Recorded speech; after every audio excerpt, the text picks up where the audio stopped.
The House will come to order. I turn it on.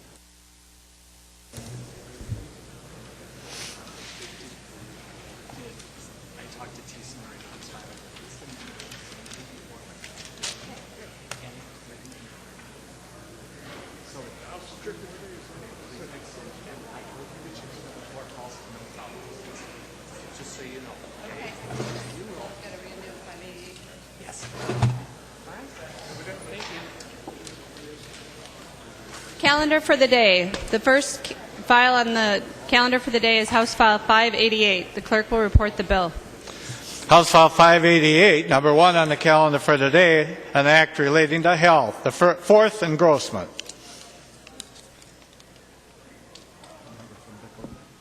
The member from Dakota, Representative Atkins.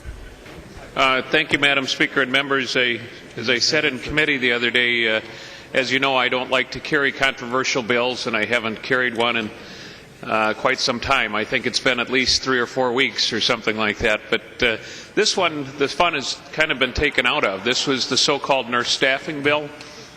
We have reached peace on the prairie, or as Representative Davids likes to say, peace in the valley, on behalf of the Minnesota Hospital Association and the Minnesota Nurses Association.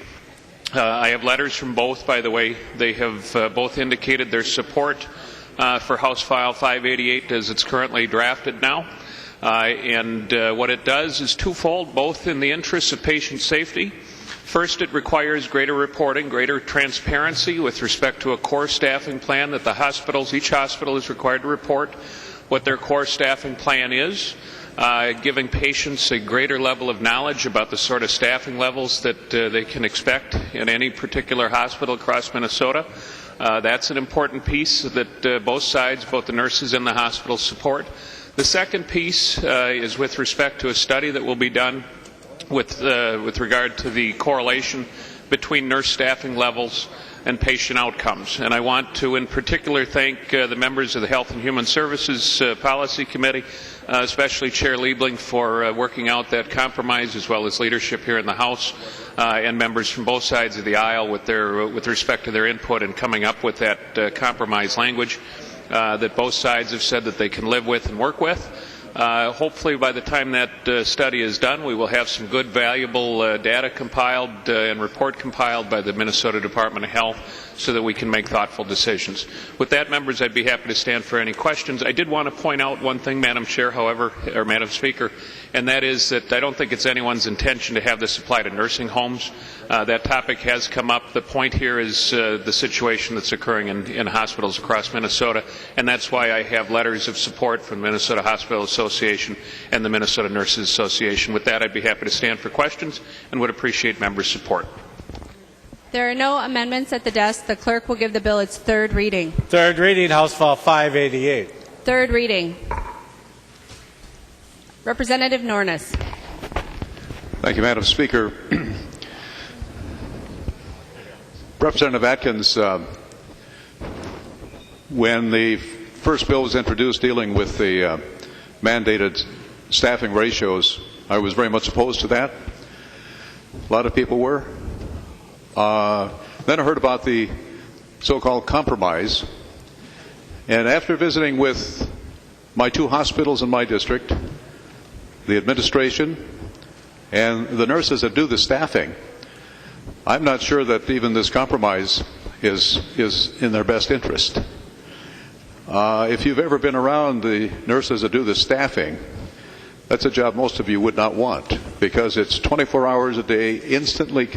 A good example of that is just what happened as a tragic situation in Boston. You never know what's going to happen from one minute to the next and where your nurses are going to be needed.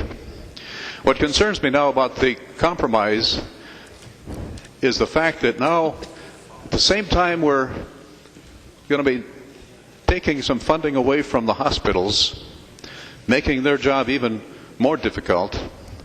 One of my hospitals will be looking at about an $800,000 cost under legislation we're dealing with this year.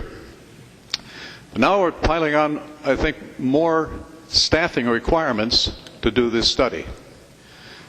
Can you assure me that That isn't true, that these hospitals will not have to put on extra staff just to continue to monitor this information that the study would require. Representative Nornes, would you like him to yield? I would like, yes, Representative Atkins to yield, please. He will. Representative Atkins. Madam Speaker and Representative Nornes, thank you for your, and I respect the concern that you're raising and the concern that you're raising that was brought by your local folks.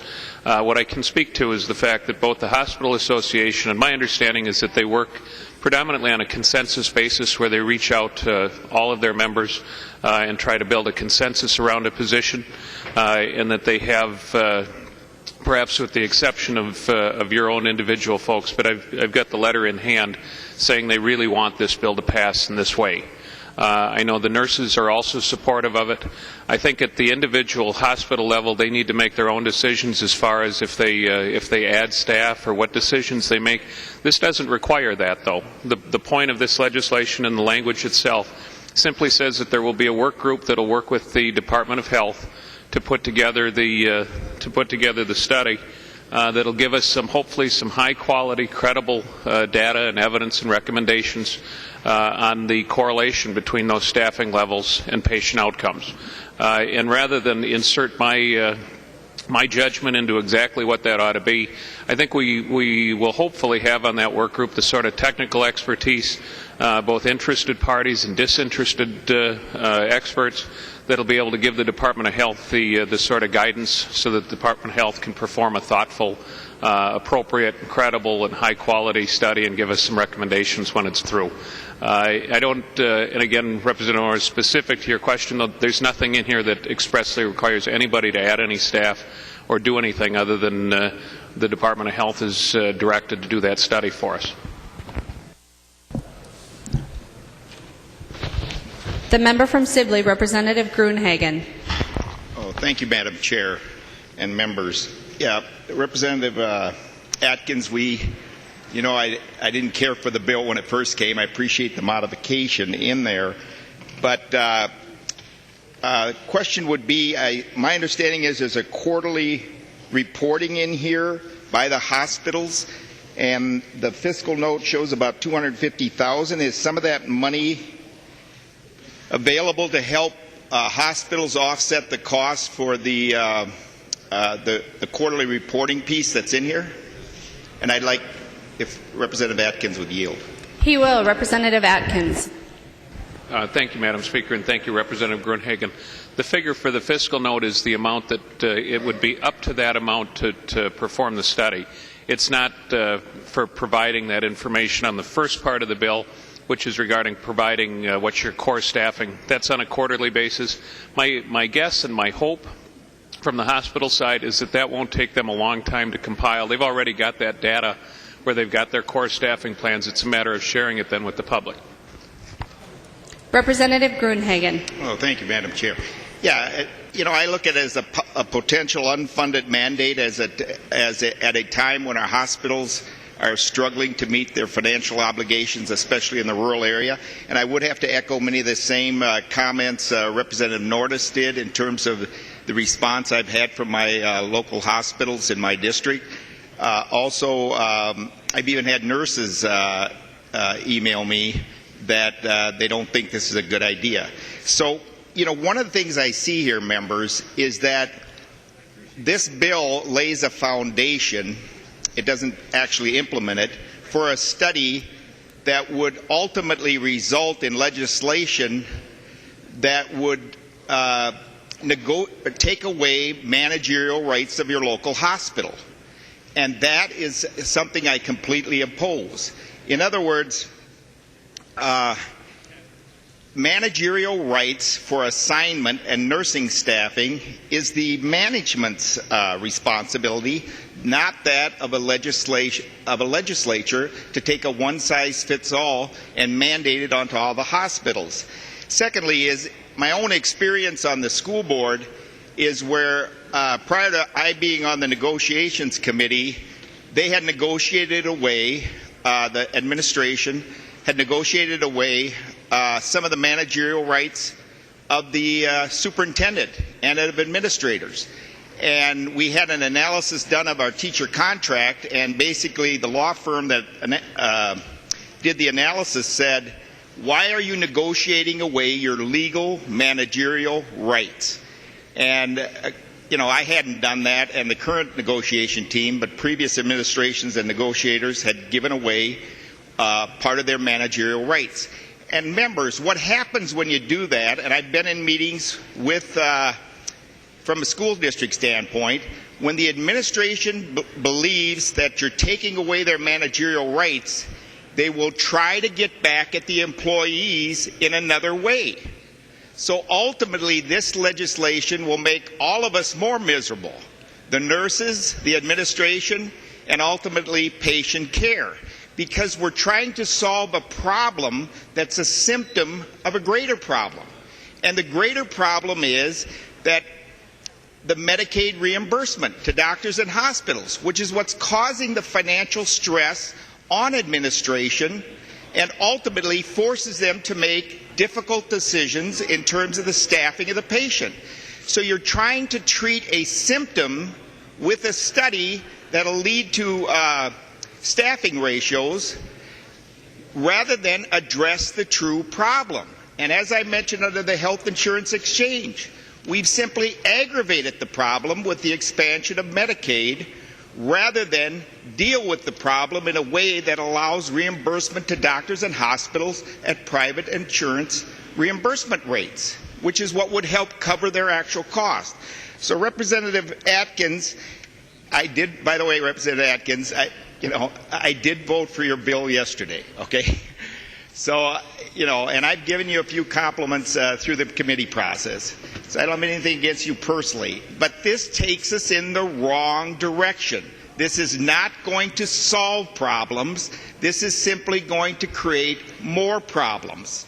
And ultimately, it takes away the legal managerial rights of your local hospitals who need to respond to patient situations in a short period of time and not worry about regulations from the state legislature that hamper and inhibit their choices. If they don't provide the right type of staffing for patient care and have a problem, there's huge legal liability.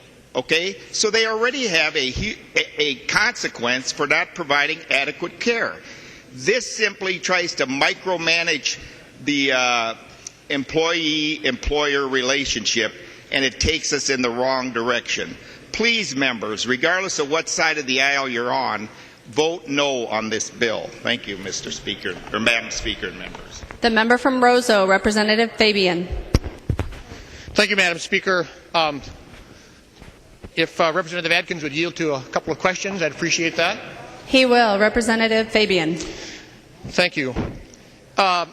Representative Atkins, in your bill, and Representative Gruenhagen talked on this a little bit, budgets in some of our small rural hospitals are already fairly tight. They have lots of mandates in place already. Do you have any suggestions for our rural hospitals how they're going to be able to implement this and pay for the extra staffing time that's going to be required to put these reports together? Representative Atkins.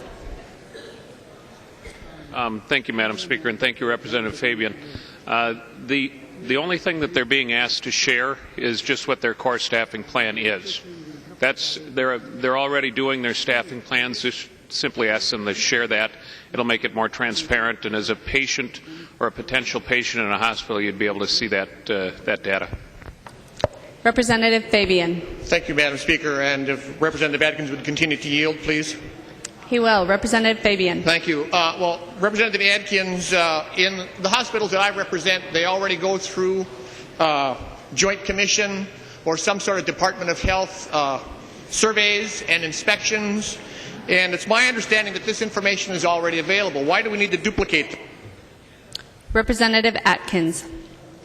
And thank you, Madam Speaker, and thank you, Representative Fabian. You kind of made my point. This information is already, it just asks that it's something they're already doing, simply puts it in one place on this website that's been referenced in the bill, so that as a patient or the family of a patient, you can see it all in a single spot. Representative Fabian. Thank you, Madam Speaker. And Representative Atkins, well then if that information is already available someplace else, why are you asking the small rural hospitals in Minnesota to take up their staff time to put it on there? Why doesn't somebody else in the bureaucracy already do this? Representative Atkins. Thank you, Madam Speaker. Thank you, Representative Fabian. I know you're trying to make this into a much bigger thing. If the hospitals didn't like it, I don't think their association would have said that they support this language. And that's what I reference is the Hospital Association's letter that I hold in my hand that says they support it and they like this language as it is. Representative Fabian. Thank you, Madam Speaker. Well, to that point, Representative Atkins, rural members, I hope you're listening to what's going on here on the House floor. Okay? If you have not contacted your hospital administrators, you are shirking your duty, in my opinion. I've contacted my hospital administrators. Not one of them wants this bill passed. This is an extra mandate at the local level that's unnecessary. It's duplicative. We do not need it. We do not need to add to the bureaucracy. We don't need to spend $250,000 or $300,000 to let the camel get his nose under the tent. This is a bad bill for rural Minnesota members. Please vote red. Thank you. The member from Anoka, Representative Runbeck. Thank you, Madam Chair. And would Representative Atkins yield? He will. Representative Runbeck. Thank you, Madam Chair. And Representative Atkins, this is a big thing. And I'm very concerned about the course that it has followed since this bill, this legislation, since the 2010 failed negotiations between the hospitals and the nurses union. Obviously their intent was to have the legislature insert itself into their labor dispute. It seems this is the wrong body. This is the wrong way to use the legislature. This is not what taxpayers are getting any kind of a benefit from.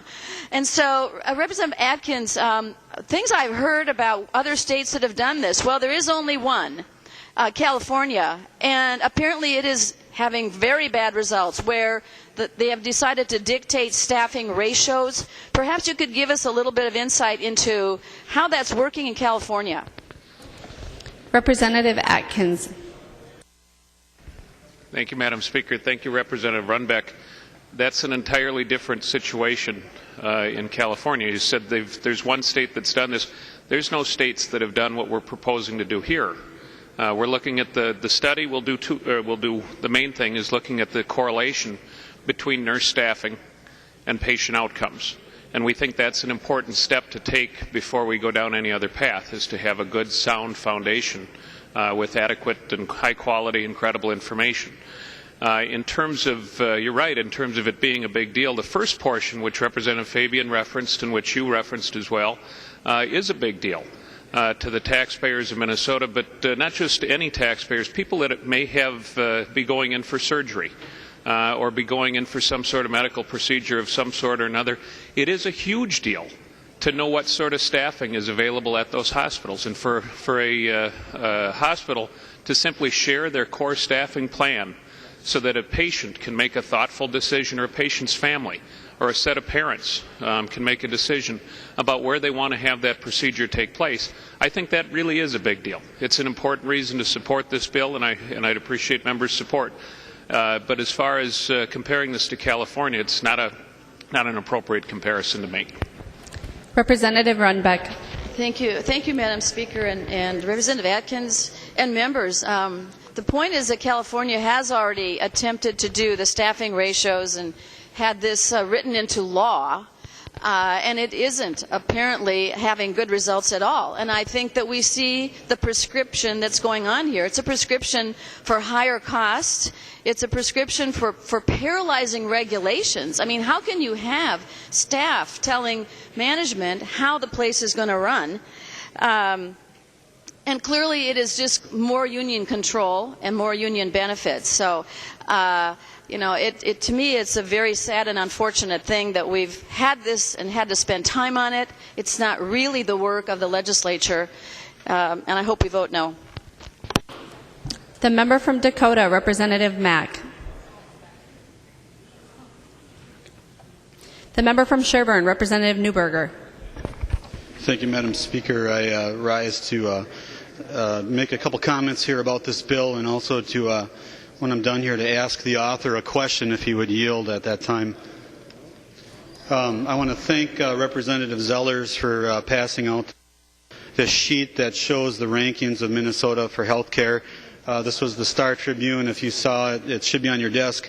It ranks us number 1 in clinics and number 4 in the country for hospitals. The concern that I have, Madam Speaker, when I look at this bill is we're already duplicating something that already exists. The Minnesota Hospital Association, they have a data and reporting. They have a mandatory report that they must send. It says here, hospitals are required by law to collect hospital-specific financial, utilization, staffing, and services data, except for federal hospitals. All hospitals are required to complete the HAR report and submit their copies. They have to submit this to the government already, to Medicare, and then also the Minnesota Department of Health. There are more than 500 elements in this database. On top of that, Representative Atkins, just for your information, the hospitals are also required by law to report 28 types of adverse health events that you could have problems with. So we already have a mandated by law requirement here that hospitals have to send in their information that clearly covers what you're trying to achieve with this new bill. So we're duplicating processes here.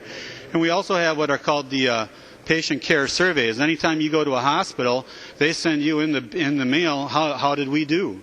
So we have more than enough information that we need. We have the voluntary information that's being sent back by patients themselves with the surveys, and we also have the mandatory reporting that has to be done already. So imposing this extra financial burden on smaller outstate hospitals, I want to echo what Representative Fabian said is spot on.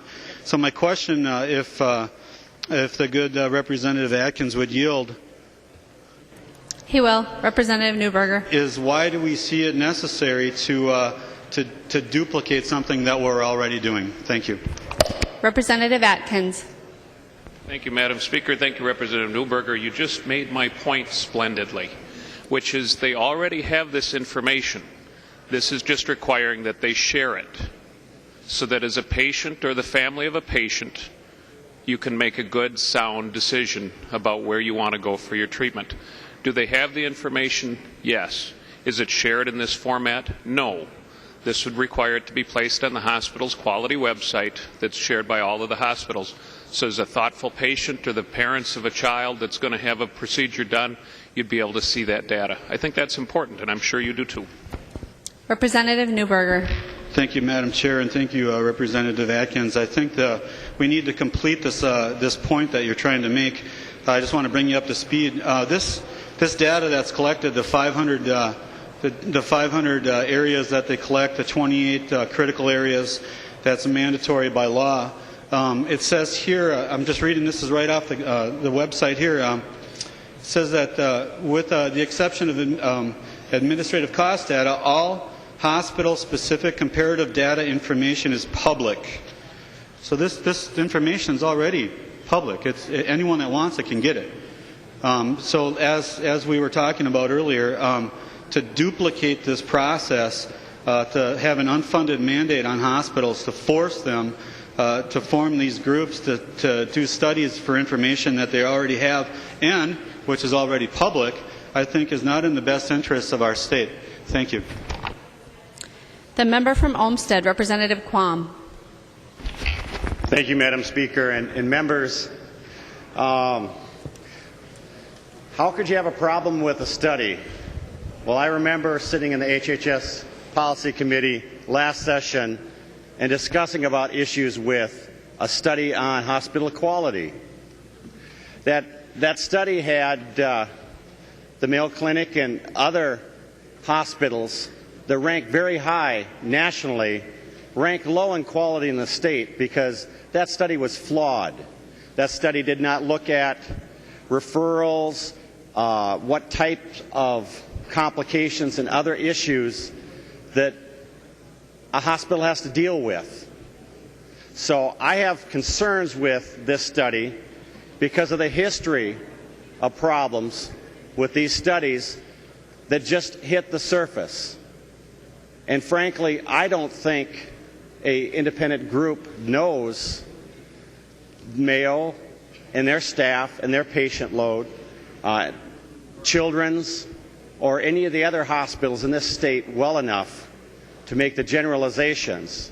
So unless the author has some very strong evidence of the validity of the study, the techniques, the approach, and the details, and the accuracy of the study that's being planned, I don't think I can vote for it. If you had a good, comprehensive plan, maybe. But frankly, the history of these types of studies has been poor, especially when our studies show a lower ranking for our hospitals than what the national studies do. So, frankly, I think this bill is not ready, and I think it's flawed, and I can't vote for it. Thank you. The member from Douglas, Representative Franson. Thank you, Madam Speaker. Members, this is a bad bill. I suggest that we all vote it down. Another study, the state is spending yet another study. A study when we are having to raise over $2.5 billion worth of new revenue. In my area, my hospitals are very concerned about this if this goes through, because it's going to harm, take away employees from our rural nursing homes. If the ratios get put into place for the hospitals, it's going to take away our funding, our nursing homes employees in order to work at the hospitals, leaving the nursing homes looking for good quality employees there. So I just ask that we vote no and let our hospitals do what they do best, because they're already doing a very good job in Greater Minnesota. Thanks. The member from Dakota, Representative Holberg. Thank you, Mr. Speaker, or Madam Speaker, and members. There are many, many reasons why this is a bad bill. And we can start out with the process, and the process has kind of got us to this bad situation. There was an agreement, and both sides agreed that there wouldn't be any amendments to this bill, and can't support any amendments to this bill. And so here we sit with a bill in front of us and a fiscal note that don't match up. And so we have to figure out, okay, what will the ramifications of passing this legislation be, and to what degree does the words in the bill reflect the agreement, and then how does the fiscal note line up with that? And if you look at page 2 of the bill, you can see that under subdivision 2, there's a hospital staffing report that the hospitals agreed to. Nowhere in this report or in this information in the agreement does it talk about a term that's defined actually on the first page, which is a remnant, and supposedly no longer needed in the bill because it was from a prior version, but it helps inform us as to what is going on with the fiscal note. And that's on page 1, lines 20 through to 24, where it talks about patient acuity tool, where you would measure an individual patient's need for nursing care. In other words, how intense the supervision would be, how much nursing care, etc., an individual would do. So then what we do is we go to the fiscal note, and how did we get this large fiscal note? And to be very clear, the money in the fiscal note does not reflect the cost to hospitals in providing this data. It only defines the cost to the Department of Health.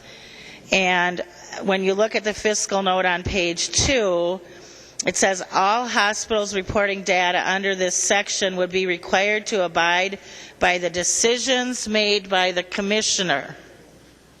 So the commissioner gets the last word here, although he will consult with the work group.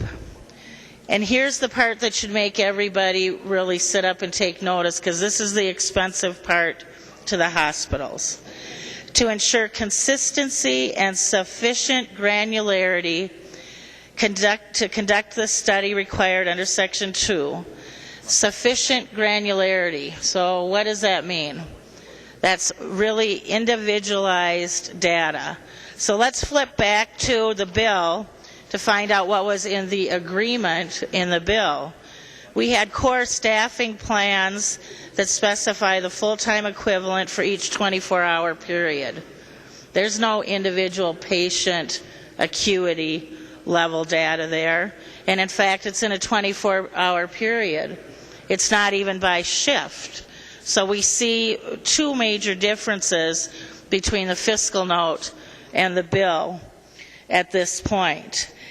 And if you also look under the fiscal note on page 2, subdivision 2, it says the submission of this data would be per Minnesota Health Department and would apply to inpatient care units of each hospital. So inpatient care units, we're going to divide it down to that degree. And then data would be submitted in a format to be determined by the Commissioner of Health. So here you can go ka-ching, ka-ching again, because if the hospital doesn't keep their data in the same format determined by the Commissioner of Health, that's going to cost hospitals more. And the Commissioner of Health is saying that they'd have to allow, again, this patient-specific acuity level. And that's very specific information. So we're in a really bad position right here. You have to decide whether or not you're going to believe that the Commissioner of Health will conform to the standards of data submission agreed to in the bill, or are we to believe the Commissioner of Health's own fiscal note that states a far higher and more expensive level of data submission? And members, given what we've seen, additional taxes on hospitals, rate reductions, Representative Fabian, it's not just the rural hospitals that are struggling. I think this is a statewide concern. And so then you have to begin to ask yourself, is this additional cost to our hospitals something that's necessary to improve patient care? Do we have a problem with patient care in the state of Minnesota? What are we going to get as consumers of health care for all of this expenditures? And of course, hospitals get their money by charging sick people money. But we see that Minnesota ranks very high in medical care and hospital standards. And so, members, as always, the devil's in the details. And would Representative Atkins yield? He will. Representative Holberg. Thank you, Madam Speaker. Representative Atkins, do you believe that the agreed upon data on page 2 of the bill is enough data to calculate the average patient acuity level per unit and shift, or patient-specific acuity level per shift? Representative Atkins. Thank you, Madam Speaker. Thank you, Representative Holberg. I'm apologize. I'm not sure that I heard your question correctly. Could you repeat it for me, please? Representative Holberg. Certainly. Madam Speaker, Representative Atkins, on page 2 of your bill, there's the hospital staffing report that the hospitals agreed to in this agreement that was struck between the nurses, the bill author, the speaker, the hospitals, whoever was in the room when the deal was cut. They outlined a series of data sets that they agreed to and that are outlined in the bill. Do you believe that the data that's outlined on page 2 of your bill is sufficiently granular to allow calculation of average patient acuity level per unit and shift, or patient-specific acuity level per shift? Representative Atkins. And thank you, Madam Speaker, and thank you, Representative Holberg, for repeating the question. With my background and experience, I honestly don't know for sure, and I'd hate to create some sort of legislative history that would guide what the The Department of Health is the one that's actually charged with doing a good quality, credible study in association with the work group, which will hopefully have some good technical expertise that they can provide some guidance to the Department of Health. So I'm hoping that they will be able to do that, take that to task and answer that question better than I can sitting here on the House floor. Representative Holberg. Okay, thank you, Representative Atkins. Well, members, well, even just people that understand how a clock works, they can figure out that data by 24-hour increments is different than data by 8-hour shifts. So already, even if you don't know anything about healthcare data, patient privacy, or how hospitals operate, you can certainly see that what it says in the bill is 24-hour periods of time. What it says in the fiscal note generated by the person that will be in charge of doing the study, it says 8-hour shifts. This is very troubling in a time when healthcare costs are escalating at rates that are unsustainable, actually. And on another note, one of my concerns, certainly just a side note, I mean, there's many reasons to vote for the bill, but the other question that was unanswered in Ways and Means was would individuals that had opted out of being part of research projects and processes and procedures would, by virtue of this legislation passing, would their privacy rights be undermined by this as well? And I certainly didn't get a sufficient answer to that question either. So, members, this is a huge, expensive, unfunded mandate that goes well beyond the agreement that's on the bill, as illustrated by the fiscal note, and I would strongly urge a red vote on the bill. The member from Olmsted, Representative Liebling. Thank you, Madam Speaker and members. I am really surprised to hear on the floor today that members think that this is about imposing staffing ratios on our hospitals. And those of you in Health and Human Services know that I am opposed to that. Opposed to imposing staffing ratios on our hospitals. And I do not believe that that is what Representative Atkins is doing here, and that is not what's going on in the Senate now. We are off of that point. We are not imposing staffing ratios. But I do think that we have a serious question in the state about the safety of our hospitals. And what we're trying to do in this bill, what Representative Atkins is trying to do in this bill, is have a study to try to put that question to rest, or perhaps to find out if it really is a problem, at which point we can deal with it. And as I said in committee, I think bipartisanly we all agree that the thing we need to be really concerned about as a legislature is the safety of our patients who are in Minnesota's hospitals. And we have a good reputation for safety in the state. That doesn't mean we don't have some isolated problems, and if we do, we need to know what they are. Members, I am not thrilled with all the language in this bill, and I think people know that.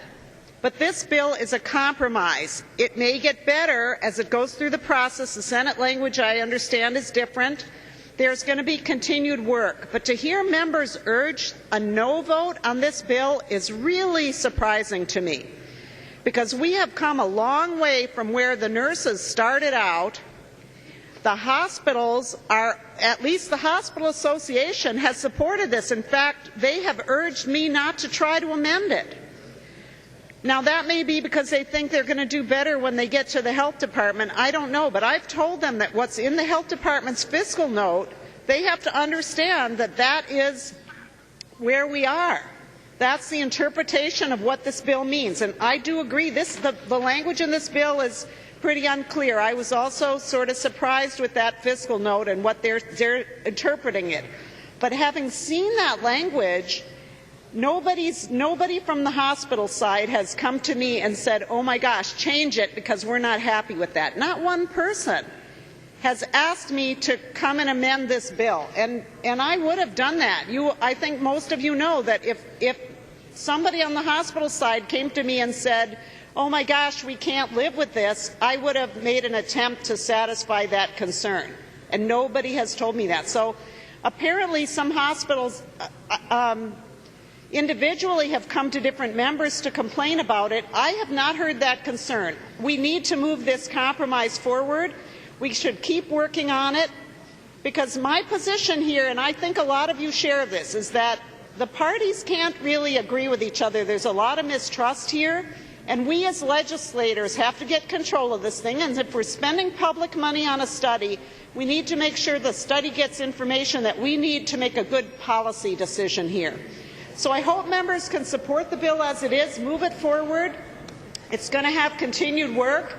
I'd certainly like to hear from some of these hospitals that are talking to members individually. I'm sure Representative Atkins would too, so that we can try to make this study that is costing us money a robust study that gets us true information on which we can base policy decisions in a future year. But unless we do something like this, we simply will be back where we are, which is allegations flying, and that is not going to move the state forward. It's certainly not going to make any safety issues that do exist go away. So I urge members to please support this. Let's get it to conference, and let's continue to work on the issue. The member from Hennepin, Representative Pepin. Thank you, Madam Speaker. And would the author yield to a question? He will. Representative Pepin. Thank you. Representative Atkins, I saw a version of this bill when it came to government operations, and obviously it was much different. And I've heard some about the agreement, and I'm frankly a little confused, and especially based on some of the comments from Representative Holberg. I'm wondering if you could clarify exactly what was in the agreement, and if the fiscal note was part of that discussion. In other words, I'm wondering if all the players were clearly aware of the fiscal note and its implications. Representative Atkins. Well, and Madam Speaker and Representative Pepin, first off, as Representative Davids noted, only I could manage to take a bill on which there's peace in the valley and make it controversial somehow, which apparently I have. So I feel better now. But I would hesitate to try to put words in the mouth. You've asked where the parties are in terms of how they feel about the specifics of the fiscal note, and I'd rather not speak for them. What I do have, though, is letters from each of them as of yesterday saying that they support the bill in its current, with the language that's currently in it. At the time the compromise was reached, there was not a fiscal note reflecting the compromise because the compromise had just gone into place. All of the parties came to the HHS Policy Committee table, said that they supported it. Subsequent to that, the fiscal note came out. I'm sure that both sides have had an opportunity to review it thoroughly, but as of yesterday, after they, I'm certain, had an opportunity to go through the fiscal note, each side still said, please support this bill. Please vote green. Representative Pepin. Thank you, Madam Speaker. Would Representative Atkins continue to yield? He will. Representative Pepin. Thank you, Representative Atkins. Well, I have some major concerns, because my concern is that the sides don't fully understand what the impact of the fiscal note, and I think Representative Holberg laid out some concerns that all of us should really take to heart. And I was looking at the Senate version, and frankly, some of the language is hard to understand, so I see they're different. Is the language that's agreed upon the House language? And when you go to conference committee, is it your intention to keep the language as is in the House version, or will it be opened up to things that aren't the same? They're similar but not exactly the same, so just wondering what your intention is. Representative Atkins. Madam Speaker and Representative Pepin, even when I don't necessarily like what the House language is, I always fight for the House language. And I don't know anybody that fights harder for the House language. In fact, at the Health Insurance Exchange Conference Committee, I offered a provision that the House supported that I personally voted against. But I offered that. I voted for it in the Conference Committee there. I always defend the House position. Representative Pepin. The member from Pope, Representative Anderson. Thanks, Madam Speaker. I got a message this morning from one of my hospitals, and they said they could go along with the language in the compromise bill, but as has been said before from this side, they're very concerned about the fiscal note. It's really not what was agreed to in terms of what they thought anyway. And I quote them, the hospital, by saying, the fiscal note is much more expansive and it will be more expensive than the language agreed to when this bill got put together and compromised. So again, because of that alone, be very careful about what we're voting for here. The bill itself, language seems to be okay to at least some folks, but the devil in the details is in this fiscal note, which is much more expansive than the original bill is calling for. Thank you. The member from Rock, Representative Schumacher. The member from Washington, Representative Dean. Thank you, Madam Speaker. Would Representative Atkins yield for a question? He will. Representative Dean. Thank you, Madam Speaker. Representative Atkins, the bill that you have and Representative Hayden's bill, as I understand it, are very, very close. Not identical, but Mary-Kate and Ashley with different hair. If we were to just send this over, wouldn't you think that it would be a good idea that they would accept that? And are we looking at anything else for conference committee that is not currently included in this? Appreciate the fact that there wasn't amendments on the bill, but some of us are still a little leery of conference committee additions. Representative Atkins. Madam Speaker, Representative Dean, by the way, that is one of the best lines of the whole session, other than mine with Representative Drzkowski and being confused for one another and me launching his gubernatorial campaign. I thought that was pretty good, too. I did, by the way, Representative Drzkowski, I did correct that young person who now for the third time has confused you and I. If need be, I'll carry it over personally if I'm allowed by the Chief Clerk's staff to take it over to the Senate and say, please approve our language. But last I checked, the Senate does kind of think that they have their own kind of ability to think for themselves, and as we've seen, they've sent us over some things that we haven't always thought are terrific. My preference would be not to go to a conference committee because I think that the two versions are relatively close to one another, and my hope is that they'll do what we'd ask of them and end up with a good product that both sides can live with as well. The member from Washington, Representative Lomer. I'll pass. The member from Anoka, Representative Abler. Thank you, Madam Chair and members. This is started off as a very controversial bill. I started off as a co-author. I didn't like the bill, the way the bill was, but I knew of some of the problems, and I thought I'd just start out. I didn't like the solution to the problem, but I like this version a lot better. Let me just help you understand why there's a bill in the first place, and it's not about unionization or not, even though some people think it is that, and there's certainly unions involved. And unions actually exist to help people band together in ways that serve a good purpose, and sometimes the purposes they serve are controversial, and we argue about that, and I don't approve of all the union actions that go on either. But when it comes to an individual working in a large group, sometimes you need a group to work together to protect the rights of those individuals. And sometimes there's a policy set up by the board or by the ownership group of the hospital or of any organization that has a certain idea about how they want to run the operation. Then you have different layers of command, and then you have direct oversight of the workers. Very often, between what the group at the top thinks in the board of what they're doing and what the line staff are doing, the line overseers are doing, is quite a bit different. Case in point would be at Anoka Treatment Center. Over the Easter break, I was invited to go there with some of my colleagues, and we sat through a very alarming discussion about the treatment of nurses and human service technicians at the Anoka Metro Regional Treatment Center, a state-run facility, and we are the board of directors. We think we should treat our employees fine, and they should not be having to be brought back, double back. And there were atrocious things going on at the hands of those immediate supervisors. Threatening people that if they would not work a second shift in a row, they might lose their job. What's more important, your family or your job? I have a court-ordered demand that I pick up my son by noon. What's more important, your family or your job? That happened under a state-operated services program, and it's appalling. We're the board. We would never approve that kind of treatment of those individuals.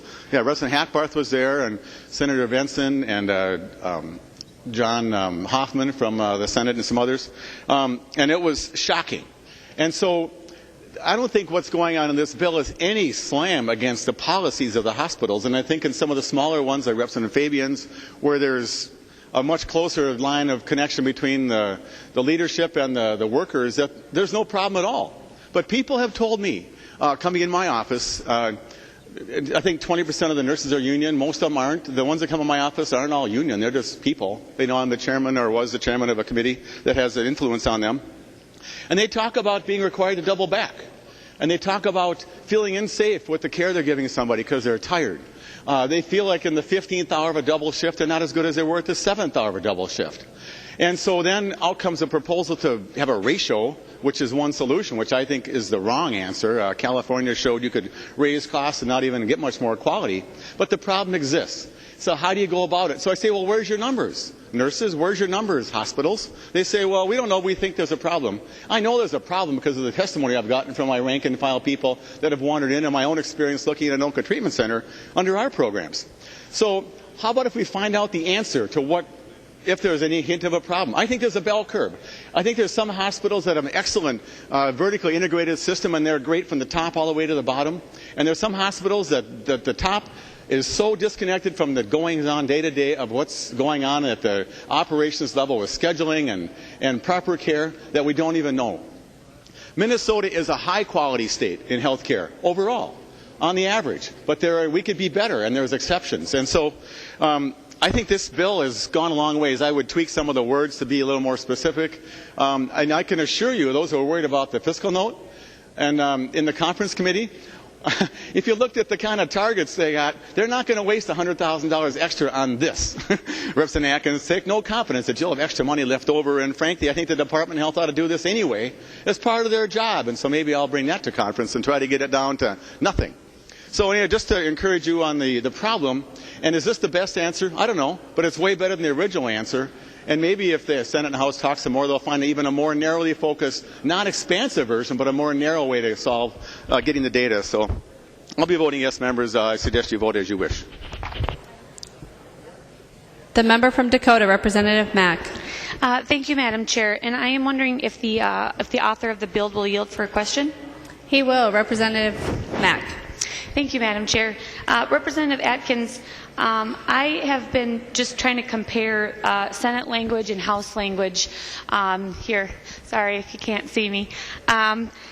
Trying to look at what differences there are, and I don't see a whole lot of substantial differences. And I understand that you have been put through the ringer on this bill, sat around waiting in committee as we tried to figure out something that could be palatable to both sides. It's my understanding, from my hospitals and candid conversations, that this certainly is far from ideal for the hospitals. They certainly don't love it, but they did sign off on it, as you've said. But I know there's plenty of concerns going forward, and I guess one of my questions is your intention. I know something that's really important to folks I've talked to from my district and hospital administrators. The issue that's on page 2 under study about convening a work group is extremely important to them, to make sure that this isn't just simply Department of Health that's going to be figuring out some of this stuff, but that there is a work group. I know that language isn't in the Senate. Is it your intention to stand strong and kind of stand with what the hospitals want on that in terms of making sure that that work group is part of the final product? Representative Atkins. Thank you, Madam Speaker, and thank you, Representative Mack, and thank you, Representative Mack, for your concern about my welfare and me being put through the ringer. It has been, it's probably been the most difficult bill that I've carried in the 10 years that I've been here, and I just carried the exchange bill. Folks thought that was tough. This one is much more delicate and much more of a sensitive issue. And actually, the folks who've been put through the ringer most have been the two advocates for each side. The Hospital Association and their folks, the Nurse Association and their folks, I think, have done just an admirable and very professional job of coming together on this language. With respect to the work group, my hope is that at the end of the day we will end up with a very credible, high-quality study performed by the Department of Health, and I would expect that the work group will provide good, solid technical expertise that, as Representative Holberg noted in asking me a previous question, that I clearly don't have. And I'd suggest to you that most of the 134 of us on the House floor probably don't have that sort of technical expertise to give good guidance to the Department of Health. So I'm hoping that they'll have a good, vibrant work group that will have interested and disinterested and technical and all of the various folks that you'd want on a work group, so that they give good guidance to the Department of Health. And at the end of the day, come I think it's January of 2015, we'll have a study and some report that we can all, on both sides of the aisle, the hospitals, the nurses, but most importantly patients, can look to and say, you know what, that's a good quality study, one that's credible, that we can rely on, and gives us good data and recommendations. Representative Mack. Thank you, Madam Speaker. And if Representative Atkins would yield just for clarification, I guess I heard you speak a great deal about the work group and what we hope for them to accomplish. And can I assume from your answer then, just because, you know, knowing all the work that's gone into trying to get to this middle ground, I'm concerned why, and I know in the Senate, if I'm tracking it right, it hasn't been referred to the floor quite yet. I don't know if you're still working with Senator Hayden to try to get identical language to avoid conference committee. My fear is that this would, you know, go to conference and it would continue to be a very drawn-out, ugly process when it doesn't need to be. It doesn't seem like the two bills are far apart. So I guess I'm just wondering your intentions or your hopes in terms of the House position. Do you plan to hang on and push for the work group to stand in the House bill versus what the Senate has, or get that in the Senate language so that is what we have as a final product? Is that your intention? I guess I just didn't hear clarity on that particular question. Representative Atkins. Thank you, Madam Speaker, and thank you, Representative Mack. And my apologies if I wasn't clear. Whatever the House position is, whether it's this bill or any other bill, I always intend to advocate for a House position or the House position. Representative Mack. Thank you, Madam Chair, and thank you for that, Representative Atkins. And you know, appreciate any work that you can do to make sure that stays intact. I know that I've got concerns about the bill anyway, but that is particularly concerning if we were to see the Senate prevail there and not involve the work group as part of the study. My other question for you is, Representative Atkins, you talked about the core staffing plans, and you've reiterated several times that that's something the hospitals already do. We're not asking them to do anything new. And as I'm looking at the hospital staffing report, it talks about, you know, shall specify the full-time equivalent for each patient care.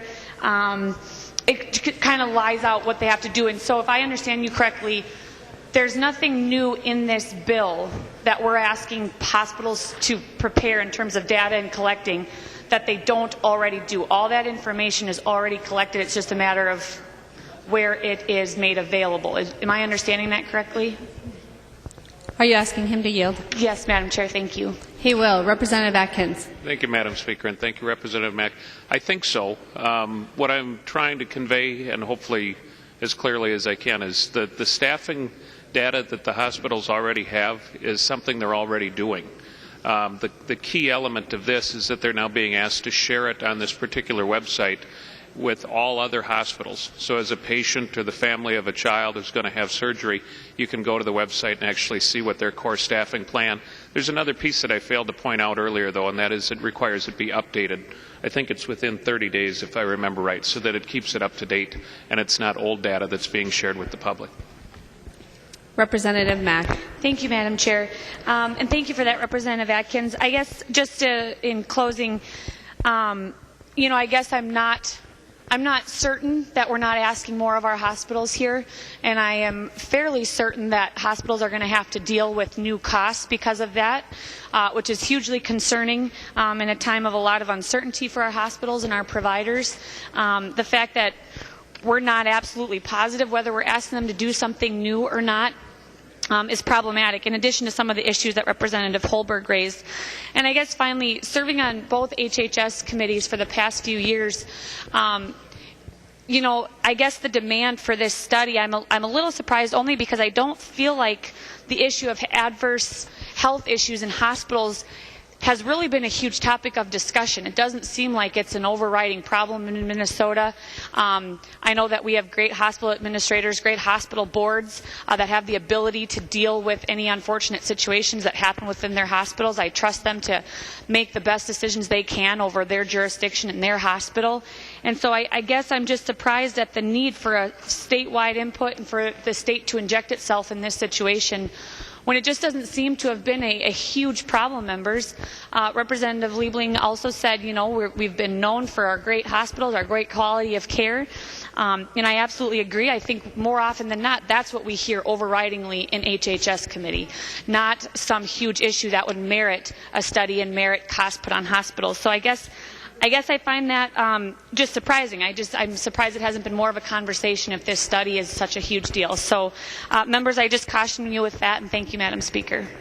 The member from Washington, Representative Lomer. Thank you, Madam Speaker.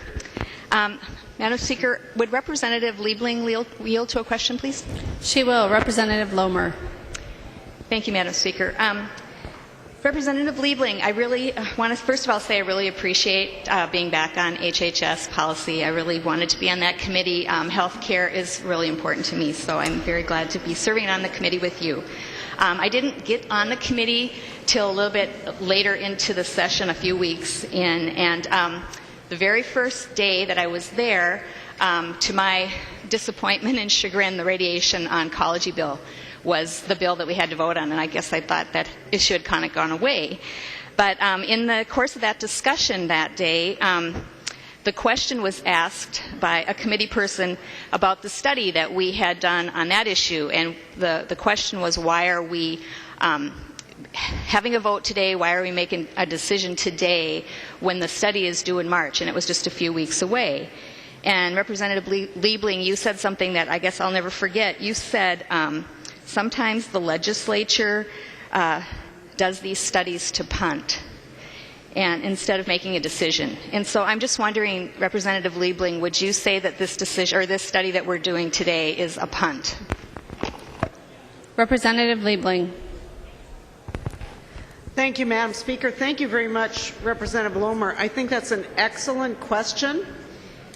I think anybody who's been around here for a while knows that sometimes the legislature does do a study to punt. We're not experts in everything, and we're a bunch of lay people, really. And often we do turn to those that we view as experts to give us more information. But that's not, I don't think that this one is to punt. Frankly, you know that I oppose imposing nurse staffing ratios. But I've also heard enough this session that I want to put to rest the idea that we have a patient safety problem in our hospitals, or conversely, if we have one, I want to know about it so that we can address it. And I think the only way we're going to do that is to do a study, because otherwise all we have is warring factions. One side says, oh no, there's no problem at all, just leave us alone. And the other side says, watch out, people are going to die here unnecessarily. And I don't know how to resolve that as a body unless we go to our very well-respected Department of Health to collect information and give them the tools they need to really tell us if there's a relationship between if we have low staffing, inadequate staffing in some places, and if we're getting worse outcomes than we should because of that. So I don't view this as a punt at all. In fact, my preference, and I know that Representative Atkins knows this and Representative Hayden knows it, is to make this language tighter so that we, the legislators, bipartisanly, tell the Department of Health exactly what we want them to study. And I'm willing to tell both sides that no, they don't get to decide. We, the legislators, have to decide what we're going to spend money on and what information we need to really answer the question. And I think we're moving in that direction. I don't think we're totally there yet. I'm not really happy about the disconnect between the fiscal note language and the bill. But I do think that the Department of Health gave us that language in the fiscal note early enough so the hospitals knew how they were interpreting the language. And in spite of that, the hospitals have not told me that they're uncomfortable with it. Now I'm hearing that they are. We're not going to come to something that both sides are going to be absolutely happy with. So that's why I really think that we, the legislators, have to take it in our hands, bipartisanly, and say, what do we need to know to really resolve this on the issue, on the data? what is the policy? This really should be resolved as policy, not politics. And so I hope that you and I can join hands, and Representative Atkins and Senator Hayden and all of us, to say we all have an interest in this for our constituents who may go to a hospital in whatever part of the state that is, to be able to say that we don't have pockets of a problem. And that's my interest, so I'm very concerned. I want this study, because we cannot answer this question. We cannot get this issue off our plate without a really good, robust study from the Department of Health. So that's what I'm looking for. Thank you for the question. Representative Lomer. Thank you, Madam Speaker, and thank you, Representative Liebling, for that answer. I guess I would disagree. I just feel like the hospitals are doing a fabulous job, and they're losing money every year. I know the hospital in my district talked about that, and I know I've talked to you all on this floor about the fact that my oldest son has had over 70 surgeries. He has had surgeries at Gillette, at St. Paul Children's, at Minneapolis Children's, at the University of Minnesota, at Stillwater Hospital. We've never had a problem. Nurse staffing ratios have never been a problem. I feel like the problem here is that we lack the courage of our convictions. When it comes to a question and we don't agree, we punt it to a study because we don't want to say yes or no. And I think it's time that this body just decides. Do we agree with this or we don't? We vote yes or no. I think that this is what we really need to do. And if I could have another question for Representative Atkins, if he would yield to a question. He will yield. Representative Lomer. No. Representative Atkins? Yes, okay. Representative Atkins will yield. Representative Lomer. Thank you. Representative Atkins, I guess I just have a question about this website that you referred to when Representative Nornis was asking you a question, that people are going to be able to go to this website. My understanding is that the information on this website, by the time it's posted, is approximately a year old, and therefore is not really that valuable. Can you just speak to that, please? Representative Atkins. Thank you, Madam Speaker. Speak to your understanding. Representative Lomer, my understanding, kind of like yours, is that it's not as up-to-date of data as would be most useful to patients and their families, and that this will make it more up-to-date and a little bit more thorough. Representative Lomer. Thank you, Madam Speaker. So you're saying it's going to be more current than 1 year, Representative Atkins? Representative Atkins. Madam Speaker and Representative Lomer, as it says in the bill, it has to be done quarterly and then updated. I believe it says any substantial changes then to the core staffing plan shall be updated within 30 days. Representative Lomer. Thank you, Madam Speaker. And will Representative Atkins yield to one more question, please? He will. Representative Lomer. Thank you, Madam Speaker. Representative Atkins, could you just answer one more question about the study? Who will be actually doing the study? Will it be the working group or the Department of Health? I guess I just would like some clarification there. Who's doing the study? Representative Atkins. Thank you, Madam Speaker, and thank you, Representative Lomer. As the language says, the Department of Health shall convene a work group to study the correlation between nurse staffing levels and patient outcomes. I think that to a great degree speaks for itself. I suspect in terms of the technical sorts of things that need to get done, I'm hopeful that the work group will provide some technical guidance, and you'll have expertise from the hospitals, nurses, others that would have that sort of technical expertise to give the department some direction. But we also, on both sides, both the hospitals and the nurses, I think, have a great deal of respect for the department, and would hope that they would be able to seek that sort of information for a good quality, credible study to be done and recommendation.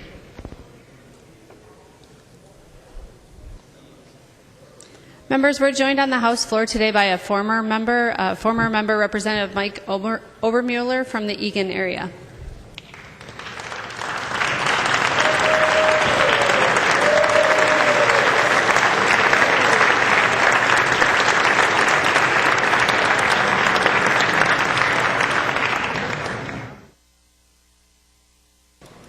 The member from Wabasha, Representative Drazkowski. Thank you, Madam Speaker. Would ask if Representative Liebling would yield. She will. Representative Drazkowski. Thank you, Madam Speaker. Representative Liebling, how many nurses at Mayo have asked for this bill? Representative Liebling.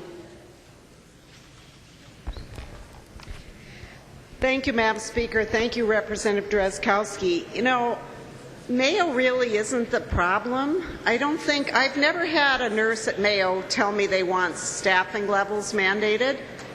And as you know, I am a big opponent of mandated staffing levels. I don't think Mayo is the problem. Mayo is obviously one of the best hospitals probably in the world. So that's really, Mayo isn't the issue. But in my role as chair of the Health and Human Services Policy Committee, I don't think Mayo and my nurses in my district are the only issue here.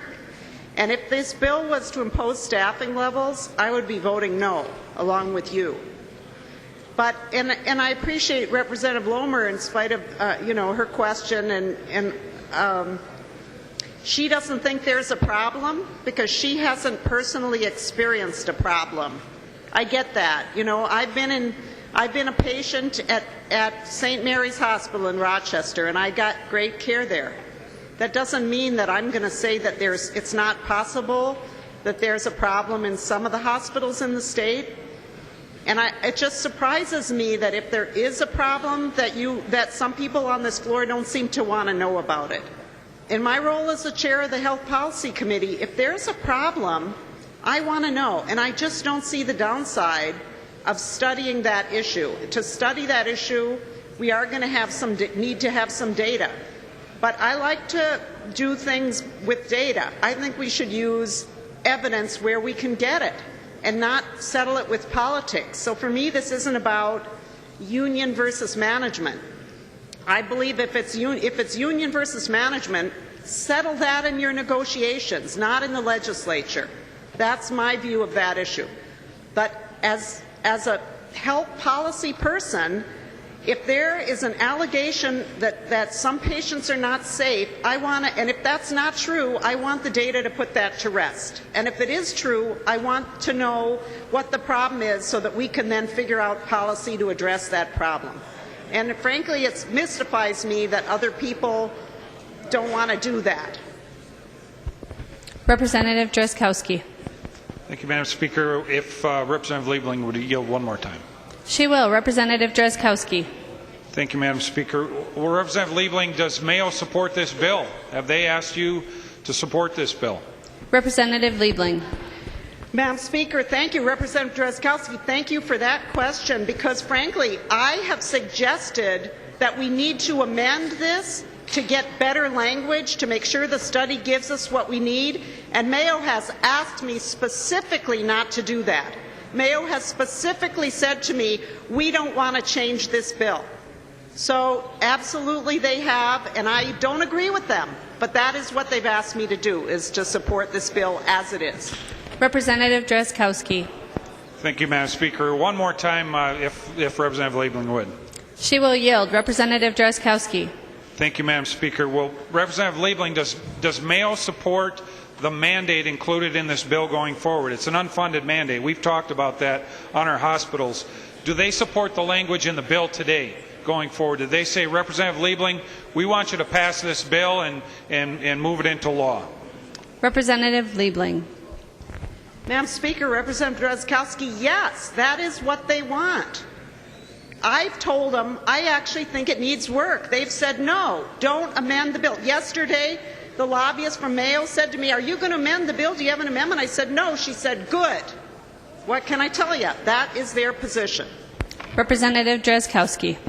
Thank you, Madam Speaker. Well, Representative Liebling, you didn't answer my question. I understand that Mayo doesn't want the bill amended because they're afraid of the additional mandates that will become amended on it. I saw the bill when it was in Government Operations Committee, and it included not only the ugly things included in this bill, but a lot of other ugly things as well. And so I'm sure that's what Mayo is afraid of. You didn't answer the question. The question is, does Mayo want this bill? Do they want this bill, the language included in here? And you didn't answer the question. Members, I really struggle with this bill. Before I go there, Madam Speaker, wondering if the author would yield. He will. Representative Drazkowski. Thank you, Madam Speaker. Representative Atkins, Do we know, and I may have missed it, but do we know what the cost of this bill is to the hospitals in Minnesota? How much is this unfunded mandate that we're going to send them with this bill? Representative Atkins. You know, thank you, Madam Speaker. Thank you, Representative Ruskowski. Do you ever ask a question just as asking a question, or do you try to load it up in such a way that it comes across as snarky? It's just not the most appropriate way to do business, Representative Ruskowski. You can do it any way you want to. It's just not a very nice way to handle yourself from one member's opinion. In terms of I don't think the hospitals would be supportive of it, Representative Ruskowski, if they thought it was so draconian and so expensive that it was something that they couldn't live with. The fiscal note reflects the costs as we know of them for the Department of Health. I'd ask you to talk to the department or to the hospitals directly if you'd care to do that. Representative Drazkowski. Thank you, Madam Speaker. Well, Representative Atkins, you know, it's interesting that I received a question in response, but Representative Atkins, there was no snarkiness transmitted or intended, and I don't characterize your questions, and I would appreciate if you wouldn't characterize mine. But this bill has in it an unfunded mandate to the hospitals of Minnesota, and it sounds to me that the bill's author or no one that I've heard talk about the bill so far knows what the cost of this bill is going to be to the hospitals of our state. We're passing an unfunded mandate, as I understand it, to every hospital in Minnesota. And then how do they pay for this unfunded mandate, which we don't even know what the cost of it is at this point? Well, I can think of three ways. Either they increase the cost of their bills to the people that pay for health care at their institutions and require them to pay for it, or they ask for the legislature to increase the reimbursement rates to those that are subsidized, or both. Those are the three ways they're going to pay for this. And members, if they're going to come to us and ask for us to pay for this, we are creating a future liability for this legislature with this bill about which we don't even know the amount, nor do we have it built into our budgets. Members, this is fiscal irresponsibility, and we're passing this on in this bill without even knowing the implications to the hospitals of Minnesota and eventually the taxpayers of Minnesota. I'd encourage you to vote red on this bill. The member from Hennepin, Representative Zellers. Thank you, Madam Speaker. And Madam Speaker, would Representative Atkins yield to a question?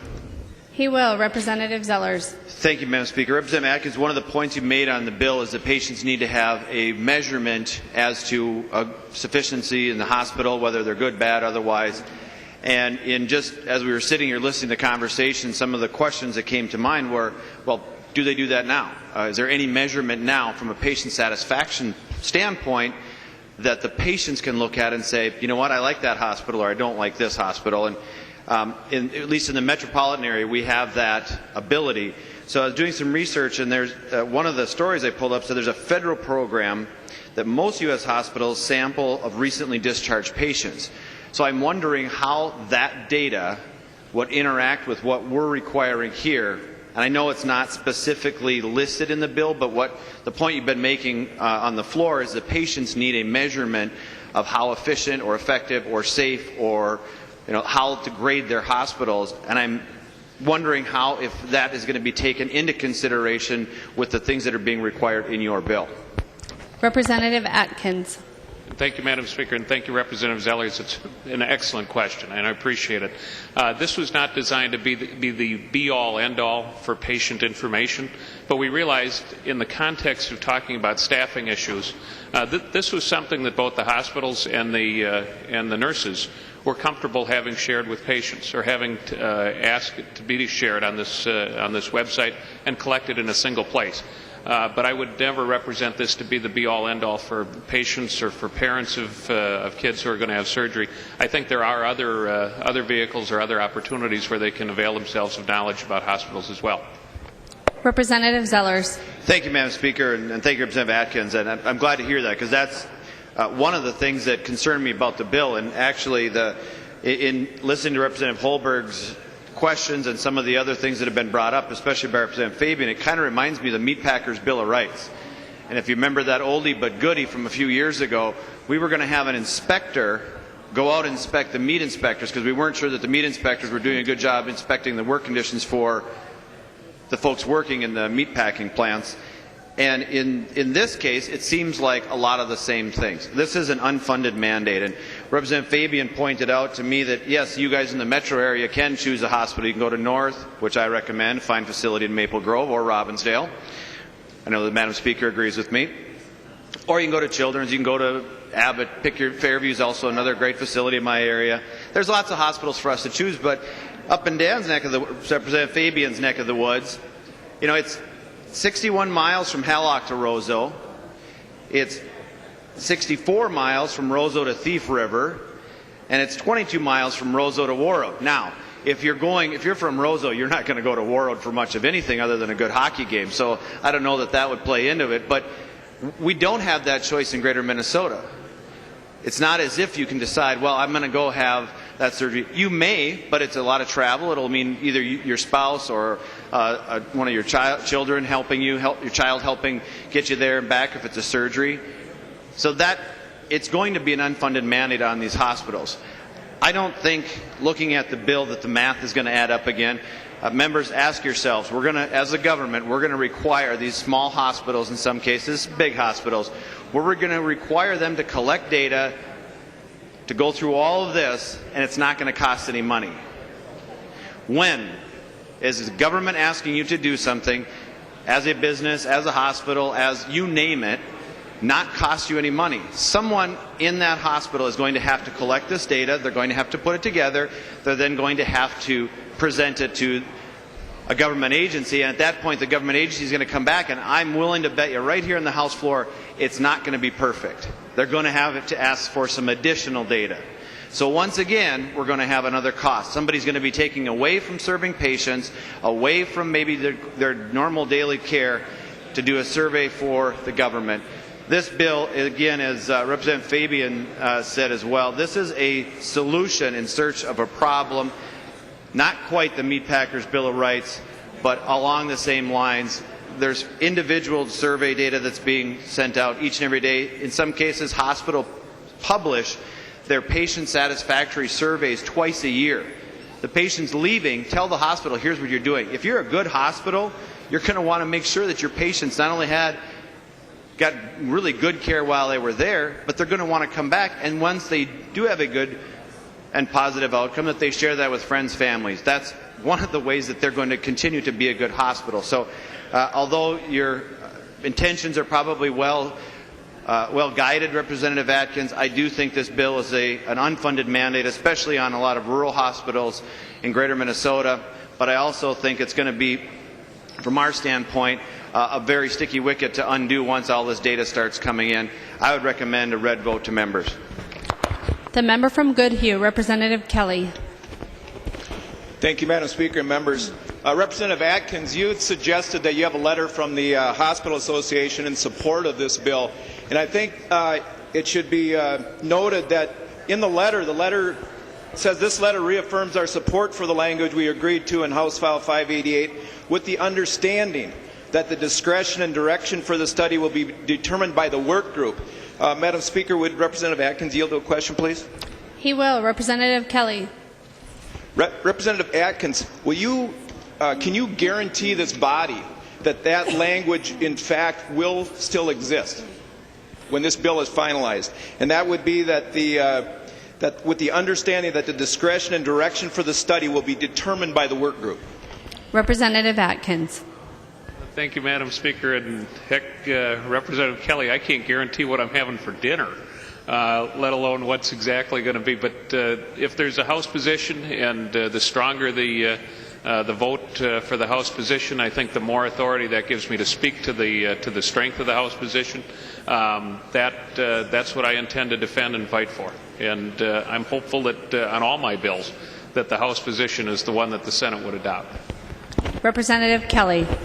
Thank you, Madam Speaker. And Representative Atkins, I appreciate that, and I'm sure you will strongly urge the language of the House and battle for our position. But that's exactly my point. You cannot guarantee that. That being said, there is no way that you can suggest that the Hospital Association supports this bill. because you can't guarantee exactly what they said in their letter. The only way they support this if that work group language is in there.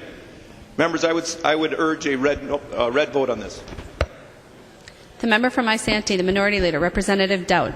Thank you, Madam Speaker. I would move for a call of the House. Representative Dowd moves for a call of the House. Seeing 10 hands, there will be a call of the House. The clerk will take the roll.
Madam Speaker.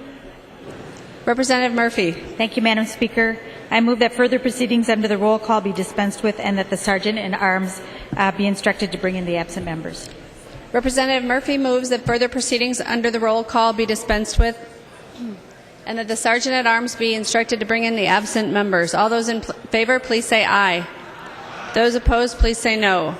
The motion prevails. The clerk will close the roll and the Sergeant at Arms will be instructed to bring in the absent members. Representative Dowd.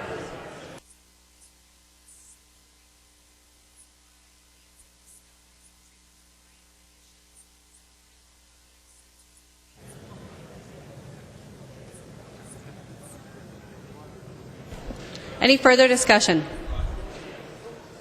Seeing none, the clerk will take the roll.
The clerk will close the roll.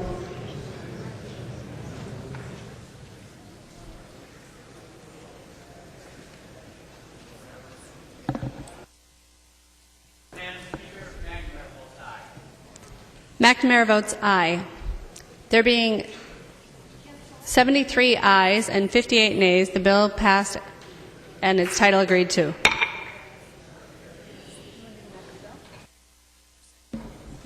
The next bill on the calendar for the day is House File 669. The clerk will report the bill.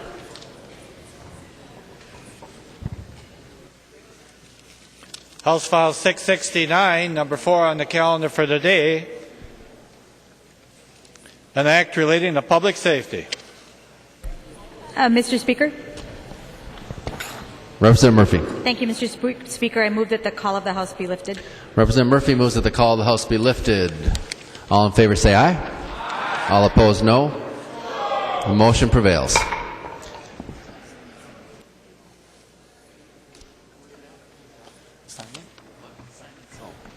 Representative Simonson, to your bill. Thank you, Mr. Speaker and members.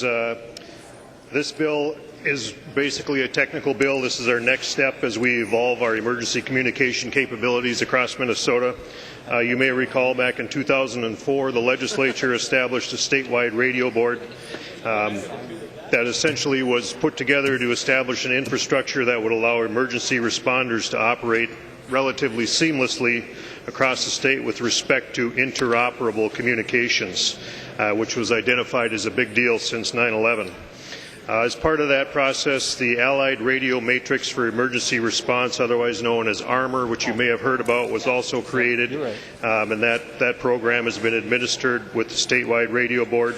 It's essentially an 800 megahertz shared digital trunk system capable of serving all radio communications needs statewide. ARMOR participation, interestingly enough, just 2.5 years ago was only 5 counties that were on the ARMOR system. Today, 71 counties are on or committed to join our network. This House File 669 is essentially addressing 3 policy changes. The Department of Public Safety needs to expand the current statewide radio board to do 3 things. 1, we need to incorporate next generation 911 technology. 2, we need to incorporate wireless broadband for public safety. And 3, this bill will allow for federally recognized tribal governments to integrate into the regional radio board structure at their request. This bill has wide support by the Minnesota Sheriff's Association, Minnesota Police Chiefs, Minnesota Fire Chiefs, Minnesota Ambulance Association, many, many others. Bill carries no fiscal impact, and I would encourage a green vote. There are no amendments at the desk. The clerk will give the bill its 3rd reading. 3rd reading, House File 669. 3rd reading. Discussion of the bill. Seeing no discussion, the clerk will take the roll on the bill.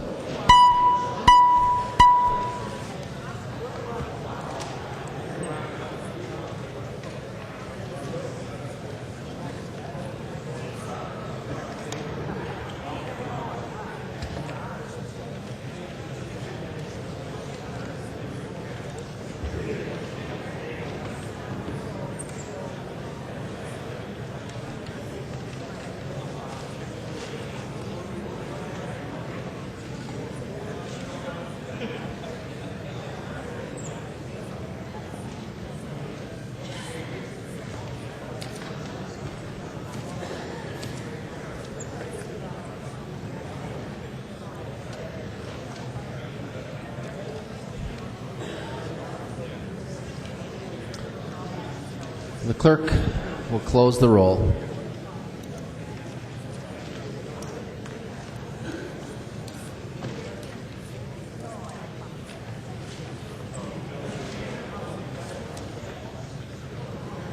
Driscollowski votes no. There being 120 ayes and 9 nays, the bill is passed and its title agreed to. The next bill on the calendar for the day is House File 814. The clerk will report the bill. House File 814, number 6 on the calendar for the day, an act relating to the environment. The author of the bill, Representative Schoen. Thank you, Mr. Speaker and members. This bill is adding a provision to a hazardous materials spill or release statute that was passed in 1989. All we're asking is that when something happens which may or may not be an emergency, that the person who had the spill call the local jurisdiction, whether it's the police or fire department, in that jurisdiction to make sure that the local city knows. What happened in my district is local police chief was going over records from the state duty officer and found out that a local refinery within my district had released about 500 pounds of some substance, and they hadn't been notified in the local district other than with them going through a report online about a week later. So I'd urge your support, and it's very important to my district and to many people around the state that their local cities be notified, or counties or whoever is in charge, that there was some sort of release so that they can be have the full understanding of what's going on in their communities. There is an amendment at the desk. The clerk will report the amendment. Johnson B. moving to amend House File 814 as follows. The amendment is coded 483. Representative Johnson. Mr. Speaker, this amendment changes the language just slightly to give proper notification. Changes from the wording from the fire department to the local 911 emergency dispatch center. In Minnesota, they have 785 fire departments across this state, of which there are only 10 fire departments in the entire state that are full-time 24/7. So that leaves 99% of the fire departments where this current bill is we're supposed to call. There's nobody there to answer the phone. By making it the 911 emergency dispatch center as the contact point, those people are the ones that actually page out the fire departments if needed. Last night I called all 9 fire departments in my district. I called each fire hall. I did not receive a single answer. The vast majority, 99% of the fire departments in Minnesota are volunteer. They do not have people sitting at the fire hall. The only way to get a hold of them is to contact them is to dial 911 and have the emergency dispatcher page them out if they are needed. If you look at a fire truck when it's driving down the street, the number on there to call them is 911. It's not a 10-digit number. It's a 3-digit number, perfect place to call. Right now, overall, I have a little trouble with this bill, but I will discuss that at a later time. Please support this amendment. Representative Schoen. Mr. Speaker, it's a good amendment. I ask you to vote for it. It accomplishes exactly what we're trying to accomplish. Any further discussion? Seeing none, all in favor of the amendment say aye. All opposed, no. Motion prevails. The amendment is adopted. There are no more amendments at the desk. The clerk will give the bill its third reading. Third reading, House File 814 as amended. Third reading. Representative Hamilton. Thank you, Mr. Speaker. Will the author yield? He will yield. Representative Hamilton. Thank you, Mr. Speaker. And Representative Schoen, does this pertain to anhydrous ammonia or any other ag products in any way? Representative Schoen. Mr. Speaker, Representative Hamilton, I am not touching any of the wording related to what those substances were previously. So whatever they were before is exactly what they'll be now. The only thing that this bill does is change a request that the spill under whatever those provisions are, that they contact the local agency. Representative Hamilton. Thank you, Mr. Speaker. Would the Chair of Agriculture Policy please yield? Representative Poppy, or Chair Poppy. She will yield. Representative Hamilton. Thank you, Mr. Speaker. And Chair Poppy, I believe this would also include anhydrous ammonia. And since it does, I think that I don't recall us hearing this in ag policy, and if my recollection is accurate, do you think that this should have been heard in ag policy? And do we have the support of the ag groups such as Farm Bureau and Farmers Union? Representative Poppy. Mr. Speaker and members, we did not hear this in ag policy, and we will not be hearing it in ag policy. It has not changed anything that currently exists in law now. Representative Hamilton.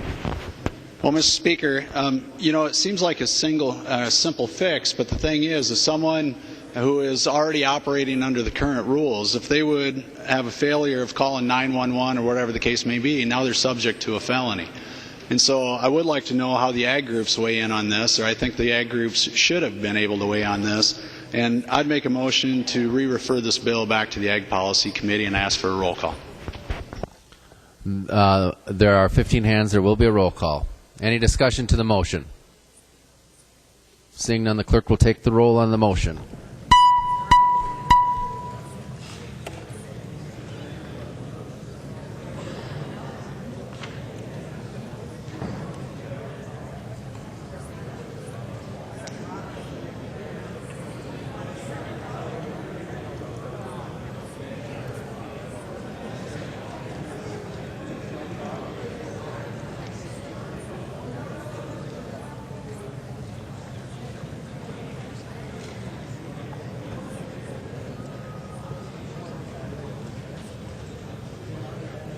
The clerk will close the roll.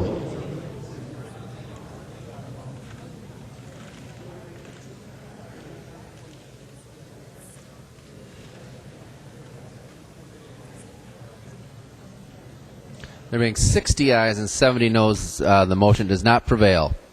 Representative Zellers. Thank you, Mr. Speaker. And would Representative Schoen yield to a question? He will. Representative Zellers. Thank you, Mr. Speaker. Representative Schoen, I don't know a lot about the hazardous spill qualifications, specifications. Representative Hamilton's question started me down that path. What would qualify then as a substantial substance, hazardous substance, a major spill, or for your intents and purposes of your bill, what would that qualify as? Representative Schoen. Mr. Speaker, members, and Representative Zellers, my point of the bill is that whatever those folks are operating under current law, they know those definitions, so they know that they have to call the duty officer. This could be an emergency situation or a non-emergency situation, and really that's why we didn't put in 911 emergency to begin with, because we didn't want everybody to think that this may be something that the fire department or hazmat team may have to respond to, because that's not necessarily the case. This is simply just to say your mayor or your city council, your city manager wants to know that there's incidences that have occurred within their city or their county, etc. So the substances, I don't have that as part of the bill. This was passed in 1989. It's the same language that was there before. This is just saying call your local agency as well too. Representative Zellers. Thank you, Mr. Speaker. And if Representative Schoen would yield to another question. He will. Representative Zellers. Thank you, Mr. Speaker. And Representative Schoen, I get what you're doing, but the genesis of the call comes from the spill. So, and we're talking about, on the first offense, 2 years and $25,000. If you're klutzy and spill more than once, it's $50,000 and no more than 5 years, or both the second time. So my question, so if you're I have a neighbor and maybe they aren't particularly happy with your renovations or your really noisy air conditioner, and they see you spill a 5-gallon bucket and then another 5-gallon bucket, and all of a sudden now you've got a major spill, and they know that you didn't call whomever, but they know this law, or maybe they've boned up on your bill here, and then they call and say, I know for a fact that Dabney guy never called in about those 2 spills. So what I'm trying to get out of your bill, and the question is, the spill that initiates the initial call, that now you're asking a second call to be made for, that's what I'm trying to get out of you, how much that is, what qualifies for that. Representative Schoen. Representative Schoen. Mr. Speaker and Representative Zellers, in 1989, those things were established within this bill, and this is just simply adding that they have to call the local agency. So they already have to call another person, neighbor could see them, and ask if they inquired within or called the state duty officer. So it's already there.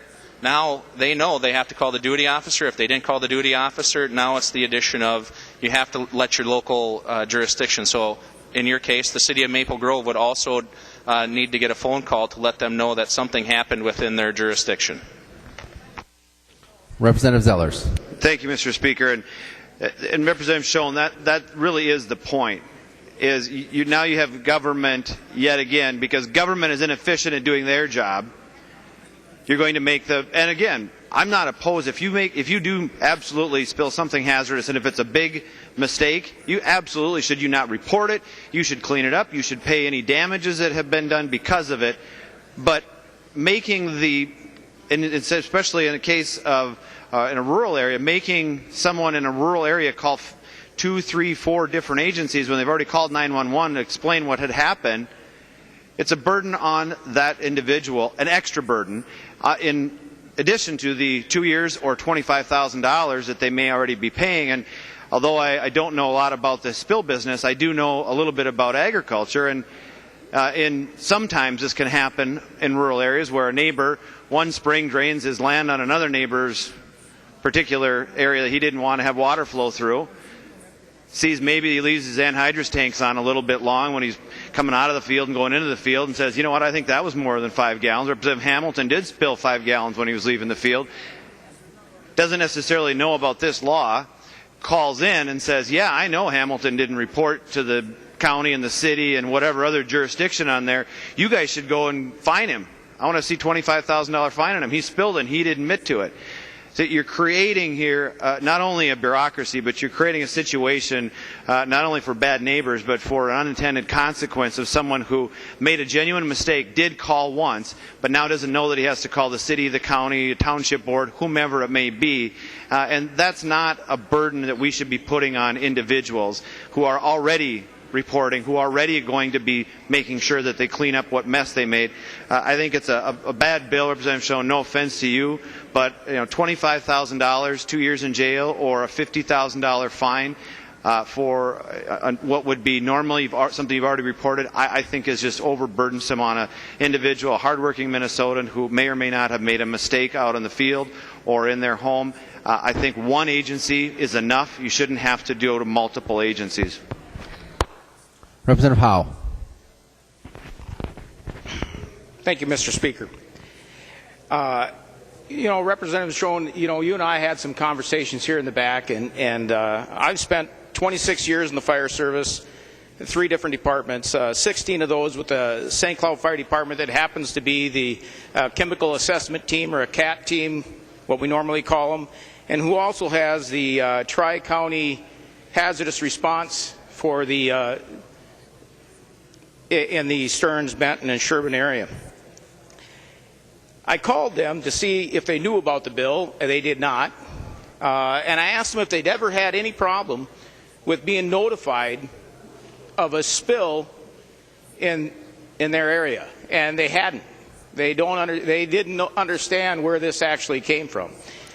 But and we agree that there's 2 types of spills. Those that are minor and those that are major. Those that are minor don't require an emergency response. Those that are major do require an emergency response. And most of these, when you look at them, most of the folks that has hazardous materials, they know that they've got a binder. They open that binder up, they go to their hazardous materials spills, and it tells them just exactly who to contact, how that's supposed to go. I think that most of them it's in there to contact the state duty officer, explain to them what they have, and the state duty officer understands what kind of response they need. And they're supposed to notify, and I know it's not in law, so they don't do it, but they should notify the local jurisdiction. And I think that's the failure that we currently have, is we got a disconnect between what the state duty officer should do and what they actually do. And if we enact it the way it is, and I think we agree that we probably should do a little bit more work to get this refined, and we both agree that if we pass it this way, well, no matter how we pass it, it's going to require additional training to not only the 911 centers, the state duty officer, but every outfit that has hazardous materials is going to have to be retrained on the proper technique of what they're going to do. and what their responsibilities are. The concern I have is we're going to go through and pass this, and we agreed we're going to continue to work on it. Next year we'll probably come back and fix it. In between time, they've spent hours and hours and lots of dollars to train their people on how they're going to currently respond and what their actions need to be, and now we're going to, a year later, fix it, and we're going to require them to go back and retrain all those folks and spend additional dollars on how to train it. So I would ask that we possibly go back and pull this thing and get it right the first time so we don't have confusion out there about what needs to be done when this happens. You know, I got the concern, when you look at the MnDOT response, they're told to contact the state duty office. And if when in doubt how to handle abandoned material, contact the state duty officer. Now we're going to change that and say, hey, oh, by the way, contact 911, and 911 is an emergency response place, not your non-emergency number. So those are my concerns. I'd rather spend these dollars once. I urge, if we don't pull this bill and fix it right once, instead of having come back and fix it twice, because I think we agree that we want it right. We want these folks to definitely notify somebody, and I think we already have that in the bill. But our major problem here is the local jurisdiction isn't getting notified. We should require that state duty officer in their binder on what they do on hazardous spills is to contact that local jurisdiction. The person that has the spill might be a trucker and doesn't have any idea where their local jurisdiction is. So I urge Representative Schoen, I urge us to postpone the passage of this bill. Let's get it right before we do it. So, you know, Speaker, I'm not quite sure how to do this. Do I make a motion, or do I let the author to make a motion? I would hope that we can take this and send it back to either judiciary, or where's the proper place for this to go, Mr. Speaker? Can I ask that? Or all right, I'll make a motion I'll make a motion to send it to the judiciary, because I'm not quite sure where to send it. All right, Representative Howell moves that the bill be re-referred to judiciary. Do you want to talk about that, Representative Johnson? Seeing no further discussion on the motion, all in favor say... Could I ask for a roll call, please? We're a little late, but we'll give you this one. All right, let's be on top of it. Seeing 15 hands, there will be a roll call. So the clerk will take the roll.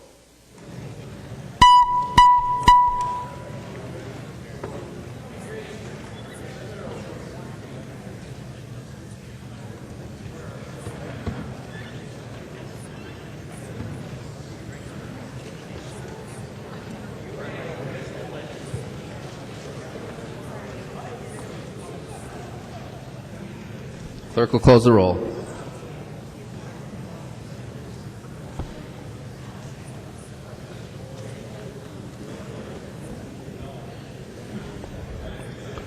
There being 59 ayes and 70 nays, the motion is not adopted.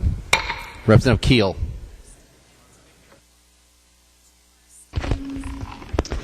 Thank you, Mr. Chair.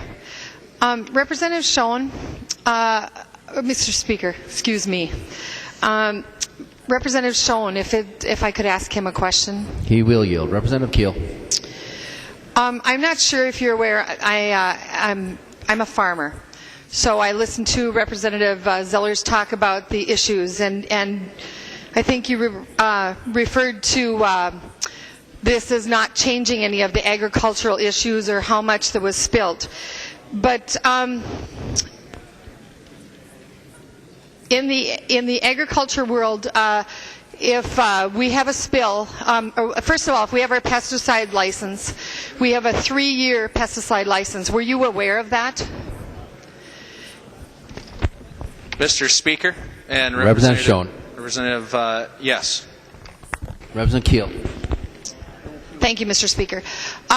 So when when we have this licensure, it is on there that it says we should call the state central to let them know that we've had a spill. I'm wondering, how would you let those farmers know that have passed their licensure this year already? How would they know for the next 3 years that they're not only supposed to call the State Department, but now they have to call their local 911 or whoever? How would you inform them? Representative Schoen.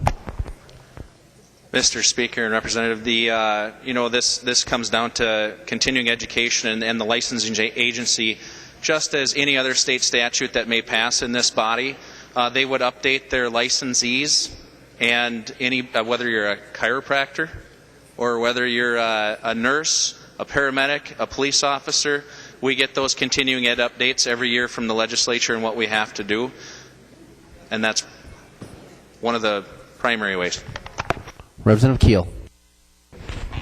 Thank you, Mr. Speaker. Well, you're probably right. They could probably email or let us know in some form. But my concern is that that spill happens, and then I've got to stop and call 2 entities, and I think I realize you said that there would be 2 over a day that you could sign those, inform those. But to me, I don't understand why, if we have a state central agency, that they cannot call the local reporting agent, whether it is law enforcement or the fire department or what. I had a chemical company call me and say they just have their automatic dial on their phone, and if they have a spill, whether it's a small one that they take care of or a large one, they do the phone calling they need to do, and it's not impossible. I personally think we are doing something we do not need to be doing here, and this is damaging. I would also like to ask Representative Schoen another question. He will yield. Representative Keel. Representative Schoen, was this ever run through the Transportation Policy Committee? Representative Schoen. Mr. Speaker, Representative Keel, no. Representative Keel. Mr. Speaker, I would suggest that this should be re-referred to the Transportation Committee, where we can have that conversation about how chemicals, anhydrous ammonia, all of those issues are transported on the road. And so with that, I would ask for a roll call vote. All right. Seeing 15 hands, there will be a roll call. Any further discussion on the motion? Representative Schoen. Mr. Speaker and members, I think it's important to understand that it's not opening the rest of the bill that was passed in 1989. This is simply talking about notification. It doesn't talk about the chemicals. It doesn't change what you have to call for. You now have to notify your local agency. Your neighbors, your relatives that live near you, they get to know. That's what it does. It doesn't open up anything else. Seeing no further discussion, the clerk will take the roll on the motion.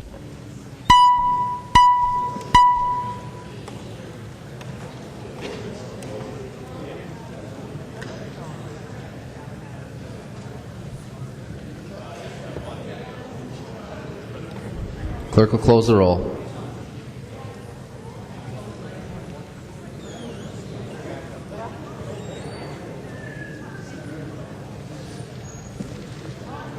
There being 61 ayes and 6. Representative Murphy votes no. 61 ayes. There being 61 ayes and 69 nays, the motion does not prevail. Representative Keel. Thank you, Mr. Speaker. I guess my frustration, members, is we are voting on something that is not only going to fine someone, whether you have a 5-gallon pail of paint and spill it and it's a drop over that, or you have had a chemical spill while working in your field. Regardless of that, if you do not call the right people, you end up with a $25,000 fine, and you can be thrown in jail for 2 years. I realize this is already part of the bill, but I have a real problem with what is happening here. It is making criminals out of people that are trying to do their best to take care of their business. with regard to whatever it is they're doing, or a homeowner who is trying to paint or take care of their property. By having a small spill, we want them to report it. We want them to call in. We do not want them to say, oh, I don't know, I'm going to be criminalized, so now I've got a real problem. I'm going to quietly clean it up without doing the proper cleaning. And that's, as an agriculturalist, we have a lot of training. That is not true of everybody who has access to paints and other chemicals that could be of concern. Thank you. Representative Uglum. Thank you, Mr. Speaker. Well, first of all, I'd like to commend Representative Schoen for taking Representative Johnson's amendment. That makes it a lot better bill. But I do have a few questions. Would the representative yield for a question? He will yield. Representative Uglum. Representative Schoen, I appreciate the fact that this is a 1989 law and you're only changing really the phone numbers that we call on this and everything else. But just by doing that, I feel that it's going to create a real problem with notification, because virtually every manufacturer, every farmer, every warehouse, every distribution center that handles hazardous chemicals, extremely hazardous chemicals, lots of solvents and things, there are literally hundreds of thousands of these people around our state are going to have to be notified. Now, Representative Schoen, when would this bill go into effect? Representative Schoen.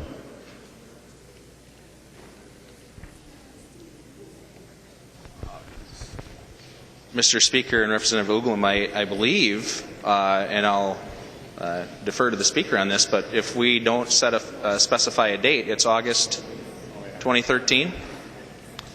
Representative Uglum. Mr. Speaker, would the representative yield for another question? He will yield. I'm very concerned about that. You'd have basically just a very, very short time to notify all of these people. I'm sure virtually everybody can dial 911, and I understand that. It's burdensome to make 2 phone calls, but most people are used to calling the state duty officer, which is available 24 hours a day, 7 days a week over at the PCA. But this is a tremendous, tremendous communication effort that's going to have to go on with industry throughout the state and many, many, many consumers. Would the representative consider looking at an extended date for implementation on this?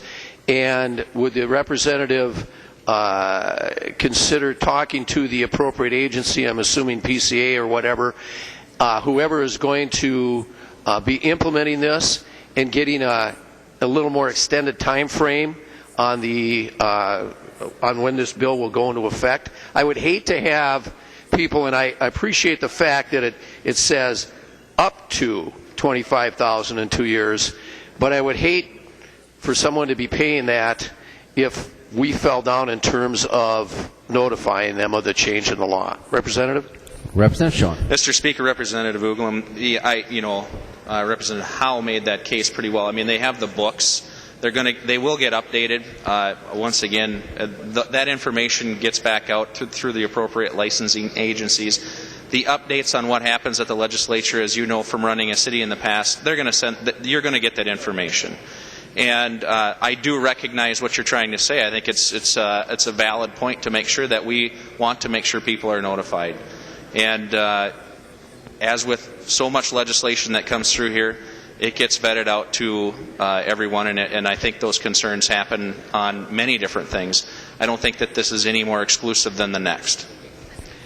Mr. Speaker, would the representative yield to a question? He will yield. Representative Uglum. Representative Schoen, I think it's more than really the notification part of things, because we know we live in an electronic age and we can do that quickly. But it's a matter of training. It's a matter of training, which you know as a police officer, all the training you have to go through. A typical company is going to have designated people that will be spill response people, on their premises, and they are going to be, they're already trained to call the state duty officer. But other people will have to be trained. This is going to have to go all the way down the chain of command at many companies, and I just don't think there's going to be enough time. Do you have any solution for that? Representative Schoen will yield. Representative Schoen. Mr. Speaker and Representative Uglum, for instance, I discussed this with the refinery in my district, and they said, basically, whatever you tell us is the right way to do it in law, that's what we're going to do. And they're going to follow what is prescribed by statute. I mean, it's going to get down to the person that's responsible for it on a shift. They're going to update them. That is the way. I mean, it just will work. That they're comfortable with that idea too. They want to follow the law. And the reason they hadn't called us before at the local level was because it wasn't prescribed by law. Now, the fines, once again, and everything else is not being talked about, touched, or related to in this bill. This is simply saying, so the training here is not like someone's going to need to go through an 8-hour refresher course on how to use the telephone. It's just simply pick up the phone and call 911 along with the duty officer, which you already know you have to do. Mr. Speaker, would the representative yield for one final question? Representative Uglum. Representative Schoen will yield. Representative Uglum. Representative Schoen, I'm really not concerned too much with the 3Ms of the world and the refineries of the world down there in South St. Paul and other areas like that. I'm concerned about the small business owner. I'm concerned about the farmer. I'm concerned about the people out in the hinterland that don't deal with this stuff every day, that don't have a full-time staff that's dealing with environmental issues and things. So I'm concerned that the small guy isn't going to get the word. Representative Schoen, do you have any ideas on, or you feel comfortable with the fact that small business is going to be able to be notified and trained in this very, very short time period? Representative Schoen. I'm sorry, could you, Mr. Speaker, Representative Uglum, would you repeat the question? It's too long, I can't. No. Representative Uglum. Mr. Speaker. All right, I'll do that one more time. In a nutshell, the big guys are going to be able to respond to this. They have full-time staffs. They're professionals. They can handle this. The 3Ms of the world, the refineries that we have here in town and everything else. But what about the small business owner? What about the 4 and 5 person companies, the farmers, and other small business entities being able to get this word, be able to get trained, be able to understand this, staff for this, and everything else in such a short period of time? Is there something we can do for the small business owner on this, Representative Schoen? Representative Schoen. No. Mr. Speaker, Representative Uglum, so could I ask you to clarify, are you talking about fire departments or are you talking about businesses having to staff? Mr. Speaker. Representative Uglum. I'm talking, thank you, Mr. Speaker. Representative Schoen, I'm talking about small business and the possibility that they will not be able to be informed, staffed, and understand the changes in this bill in such a short period of time. Do you have any ideas where we could help small business with this new regulation? Representative Schoen. Mr. Speaker and Representative Uglum, I guess I'm not so sure I find it plausible that someone would need to extend their staffing to make an extra phone call related to this. They already know that they have to call the duty officer. They should. Just know that you have to call your local emergency communication center. And again, remember, this may not be an emergency. Right. So if you call 911 and there's an emergency, and Representative Simonson can be the next authority behind this as an assistant chief who runs a CAT team, it's a different ballgame. If you call 911 and you have an emergency, then you don't need to be worrying about and taking your time to call the duty officer at that time. That you've sufficed that if you have an emergency. Representative Uglum.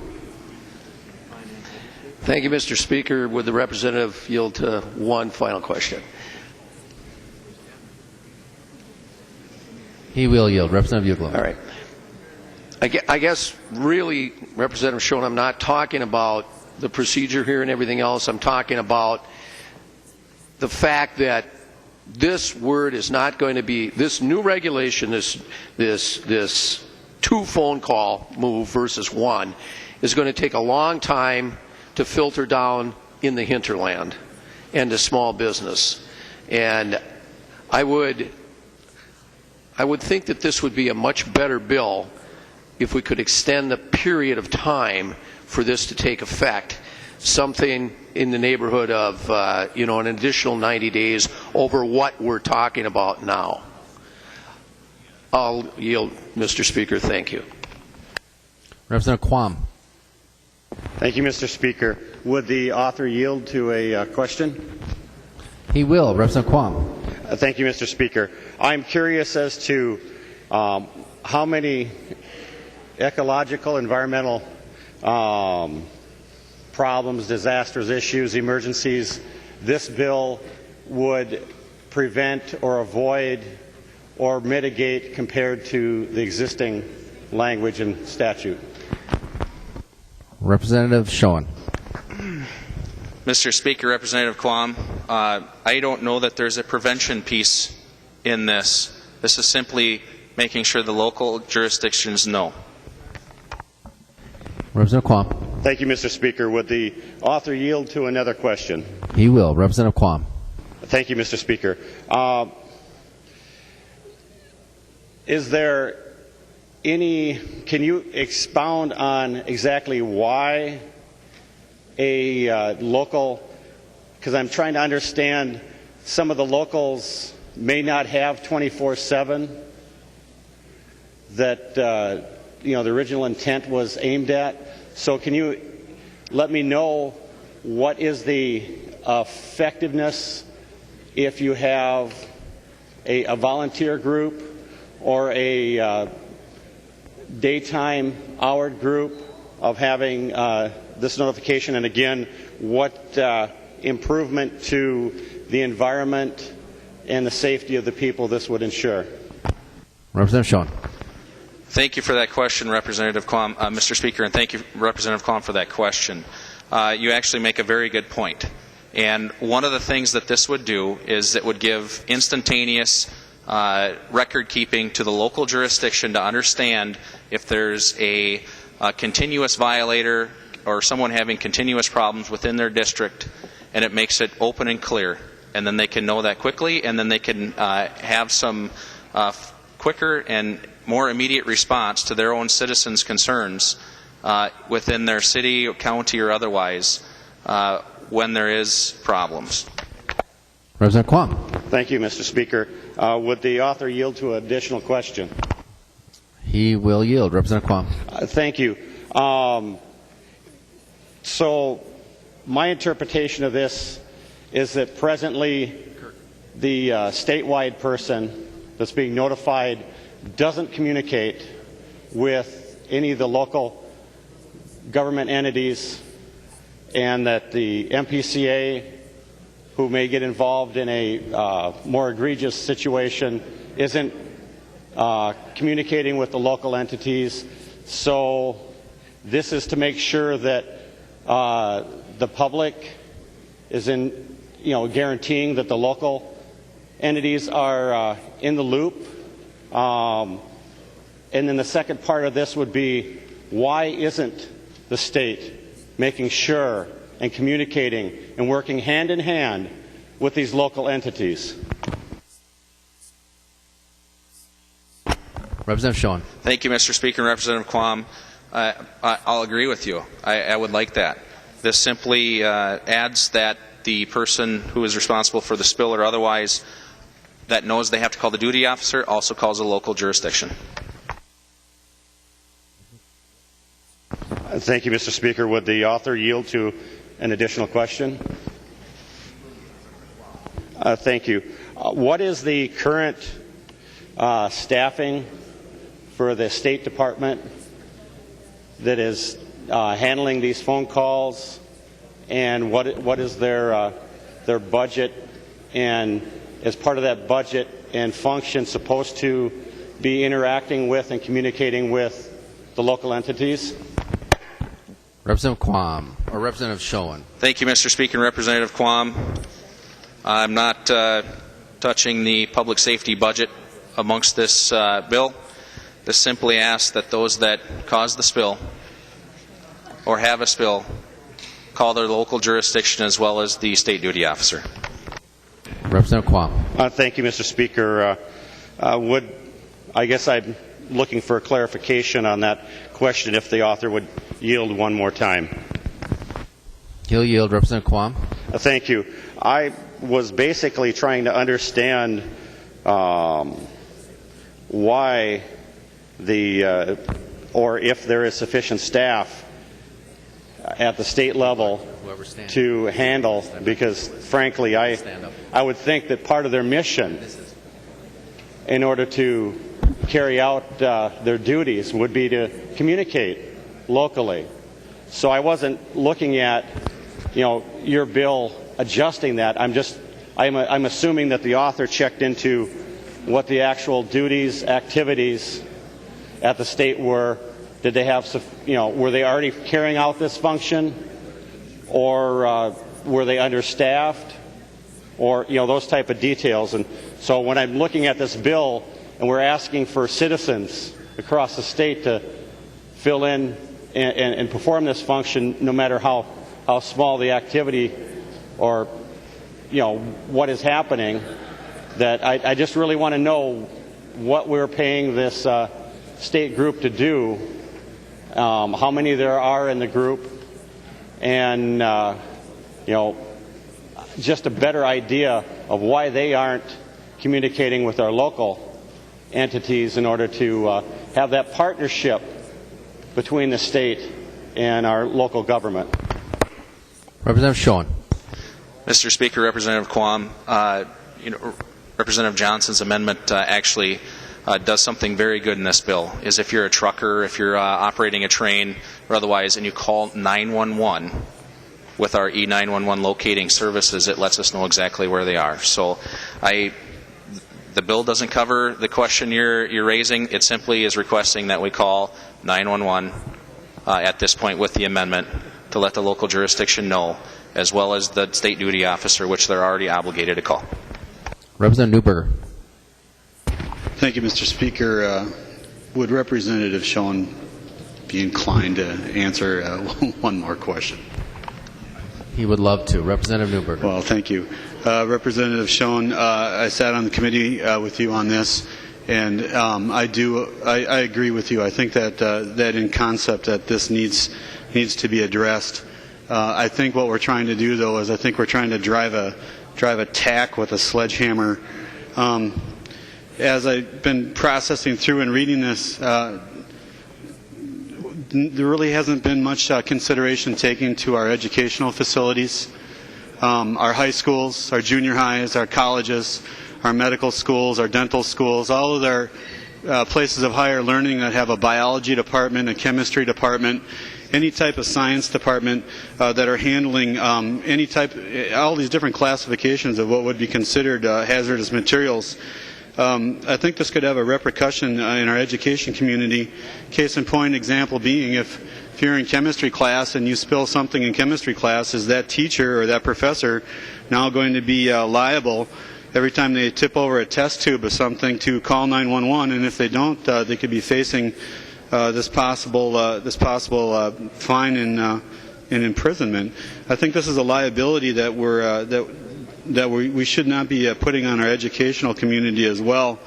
Representative Schoen, as you know, I do support this. I do, but I can't vote for it in its current form. I really would just recommend that we just take it back and fine tune it a little bit more.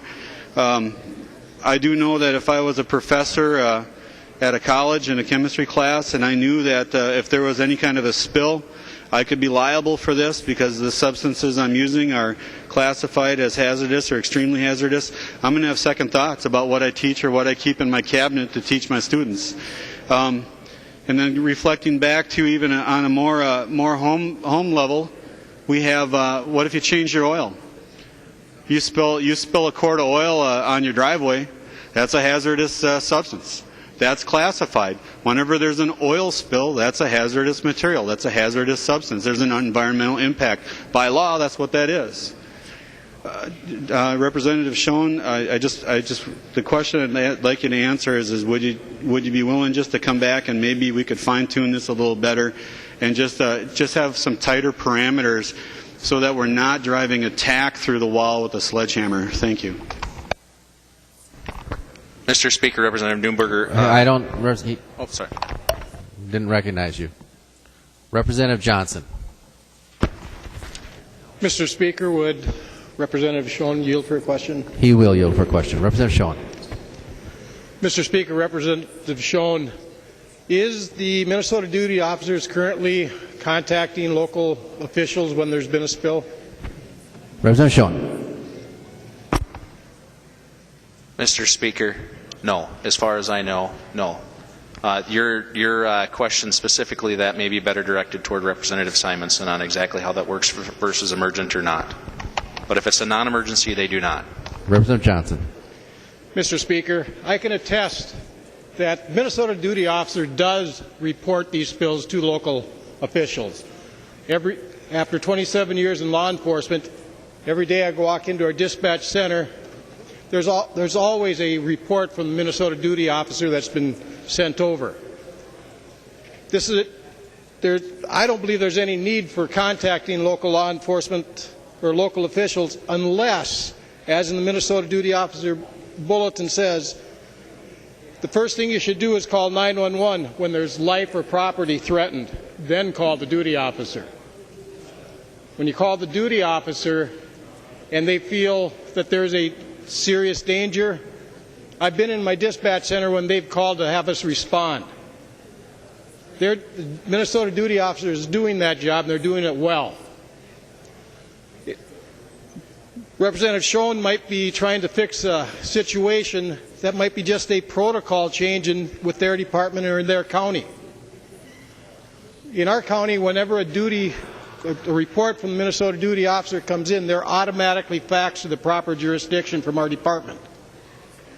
They get that information usually within less than 24 hours of the incident, unless it's an emergency, and when they call us directly and we're informed immediately. If their fire chiefs are not getting this information, and Mr. Schoen had stated it, they sometimes don't find out for a week after the incident, it might be a protocol issue with their department and their sheriff's office where this information is shipped to by the duty officer. By making this, if we enact this bill, it's put in a situation where it could be hundreds of Minnesotans could be put in jail for a felony and fined $25,000 to $50,000 for simply not making a simple phone call, an unneeded phone call. Because if an emergency situation comes up where the fire department or the law enforcement is needed, that phone call will be made. There's no reason for this bill. Thank you. Representative Howe. Thank you, Mr. Speaker. Would Representative Schoen yield for a question, please? He will. Representative Howe. Thank you, Mr. Speaker. Representative Schoen, I think we both understand where we want to get to. And my concern is, and we've had this discussion in the back, that now that they're going to call 911, and they're going to, most 911 centers are dispatch centers, and my concern is the dispatcher is not going to understand what requires an emergency response, what doesn't require an emergency response. So it's going to come down to the reportable quantities. Dispatchers aren't trained to know what a reportable quantity is to what's going to require an emergency response or not. And so we all know what the dispatcher is going to do. They're going to yield on the side of safety, and they're going to dispatch that department. What people don't understand is every time they dispatch one of those volunteer departments, cost goes up. They're going to get somewhere between 5 and 30 firefighters show up to an incident that might only have 5 gallons of gas spilled that doesn't require an emergency response and only requires a couple of bags of floor dry, because that's what they're going to, or kitty litter, whatever you got on your truck, or whatever they have in their emergency response kit at the facility. So Representative Schoen, what I'd ask to do is similar to what Representative Newberger suggested. Would you consider laying this over till Friday? You and I get together, come up with some agreeable language, bring this back on Friday, and get it done and pass it. That's what I would like to do. I think we both agree it needs a little bit of work. This isn't perfect. I think we can get it there because we both agree what we want it to happen. We want that local agency to be notified. But I think what this is going to do is do more harm than good to us. We both want the local jurisdiction to get notified. I believe the state duty officers, the folks that need to do that, I certainly want to work with you on getting this done, and I'd ask you to please consider that. Representative Hamilton. Thank you, Mr. Speaker. And Mr. Speaker, my concern with this bill is we do have the federal requirements on this, and it's already been established. And I can understand what the author is trying to accomplish here by letting the local authorities receive that call as well. The concern that I have within the private sector, within the job that I do as well, we have what we call the 3 C's. In the event there's any type of spill, everybody goes through the training, Mr. Speaker. The first part is containment, the second part is call, the third part is clean up. So it's simple and everybody goes through that.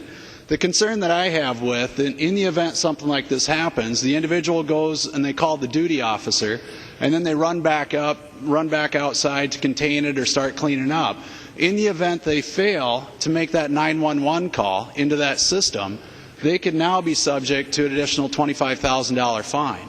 And I think the simple fix, Mr. Speaker, and if I was allowed to make an amendment, so I'd work with the author on simply asking the duty officer to make the call instead of having the individual make multiple calls in this. Again, keep it simple so that we can contain the spill, make the phone call, and then clean it up. And I think we're adding additional confusion by doing it this way. I think the intention is pure. I just think the route that we're trying to take, it makes it more confusing and more cumbersome. And I guess my question, if the author would yield. He will yield. Representative Hamilton. Thank you, Mr. Speaker. And one of the questions to the author is, how did this bill come about? I'm getting texts and emails. The truckers have concerns with this, and it didn't go through transportation. The railroads have concerns with it, and it didn't go through transportation. The farmers have concern with it, and it didn't go through agriculture. And so my question to you, my first question would be, what's the need of this bill, or where did it originate? Who brought it forward? Representative Schoen. Mr. Speaker, Representative Hamilton, as I noted in the beginning, I discussed how it came out of my district related to some issues. There was a refinery in my district that had some spills. And to maybe expound on your concerns about complication, you talked about training and how you get trained in those 3 C's, and part of that call is, well, now the training is going to include the 911 call. And if anybody needs to run, then let's call 911, and that you'll get your response if it's an emergency. If it's not an emergency, then you will also have to take the time to call the state duty officer. The 911 actually is actually making it simpler for the truckers, the rail, and other folks that are traveling and may have an incident, because now they don't have to figure out where they are. Representative Hamilton. Thank you, Mr. Speaker. And coming back to the statement that was just made, when you call into the duty officer, they're going to have a whole series of questions for the individual, and as they should, gathering all the information on where the spill took place, et cetera, et cetera. Now when you hang up and you make the 911 call, you're going to be required to go through the whole list of questions again. And that's going to take people away from the spill, the actual cleanup, the 3rd C of the process. And it doesn't seem like much. It seems like one simple phone call. But the thing is, it's additional time spent on the phone basically repeating all the information that you just did with the duty officer. And Mr. Speaker, I think that we can simply clear this out with one little amendment if we're allowed to do that, and that's simply requiring the duty officer to make the phone call back to the 911 system or the individuals, the local emergency response team as well. And that would totally clear this up, I believe, and it would take away all the controversy. And so I don't know if the author of the bill would be willing to, I guess, pull this bill back or continue it, if you will, so we can work on it. But I think it's one simple fix, Mr. Speaker, and it does not put the individual, whether it's the farmer, the trucker, the individual on the railroad or whatever, subject to additional fines because in the heat of all this, they forget to make one phone call. And it's great intentions. Everybody has pure intentions in mind. It's a simple oversight in the heat of the moment. So I guess I'd encourage the author to do that. Thank you, Mr. Speaker. Representative Anderson. Mr. Speaker, it's all been said. This could be really cleared up quickly, a common sense amendment, or just take it back. And the proper procedure would be to go through the duty officer like has been suggested. We all want the same thing here, and I think we can accomplish that with a little bit of cooperation. Thanks, Mr. Speaker. Mr. Speaker? Representative Schoen. If Representative Hamilton would yield. He'll yield. Representative Schoen. If I can get your commitment, Mr. Speaker and Representative Hamilton, if I can get your commitment that that's the fix to the bill, let's do it. If we're going to come back after that, and this is we're going to fix this deluge of debate over this bill, I'm all for it. Representative Hamilton. Thank you, Mr. Speaker, and Representative, you have my commitment. Thank you so much. Representative Schoen. So, Mr. Speaker, then I guess what I would do at this point is I'd lay the bill over or whatever we need to do to fix that, or if you could tell me what the appropriate action to state verbally, then I would appreciate that assistance. Mr. Speaker. Representative Doubt. I think we dealt with this yesterday in a motion. I think it's 3.34. What is it? 3.34, referring this for corrections. The Speaker may either by announcement without objection or the House by majority vote can refer a bill from the General Register, so we could actually send it back to Rules, I think, for this amendment. It sounds like we've actually done some work here on the floor, and we're going to have some consensus. So I actually would move that we refer House File 814 to the Rules Committee. Any discussion on that motion? Advice, Mr. Speaker? We're just going to debate. So, Representative O'Driscoll. Well, I have not conferred with the minority leader on this, but I did also have some questions about the amendment itself, and at some point I was going to raise the 3.34 rule as well. I think that we've got some conflict in our bill and the amendment language, so it might be a good idea for us to consider re-referring this.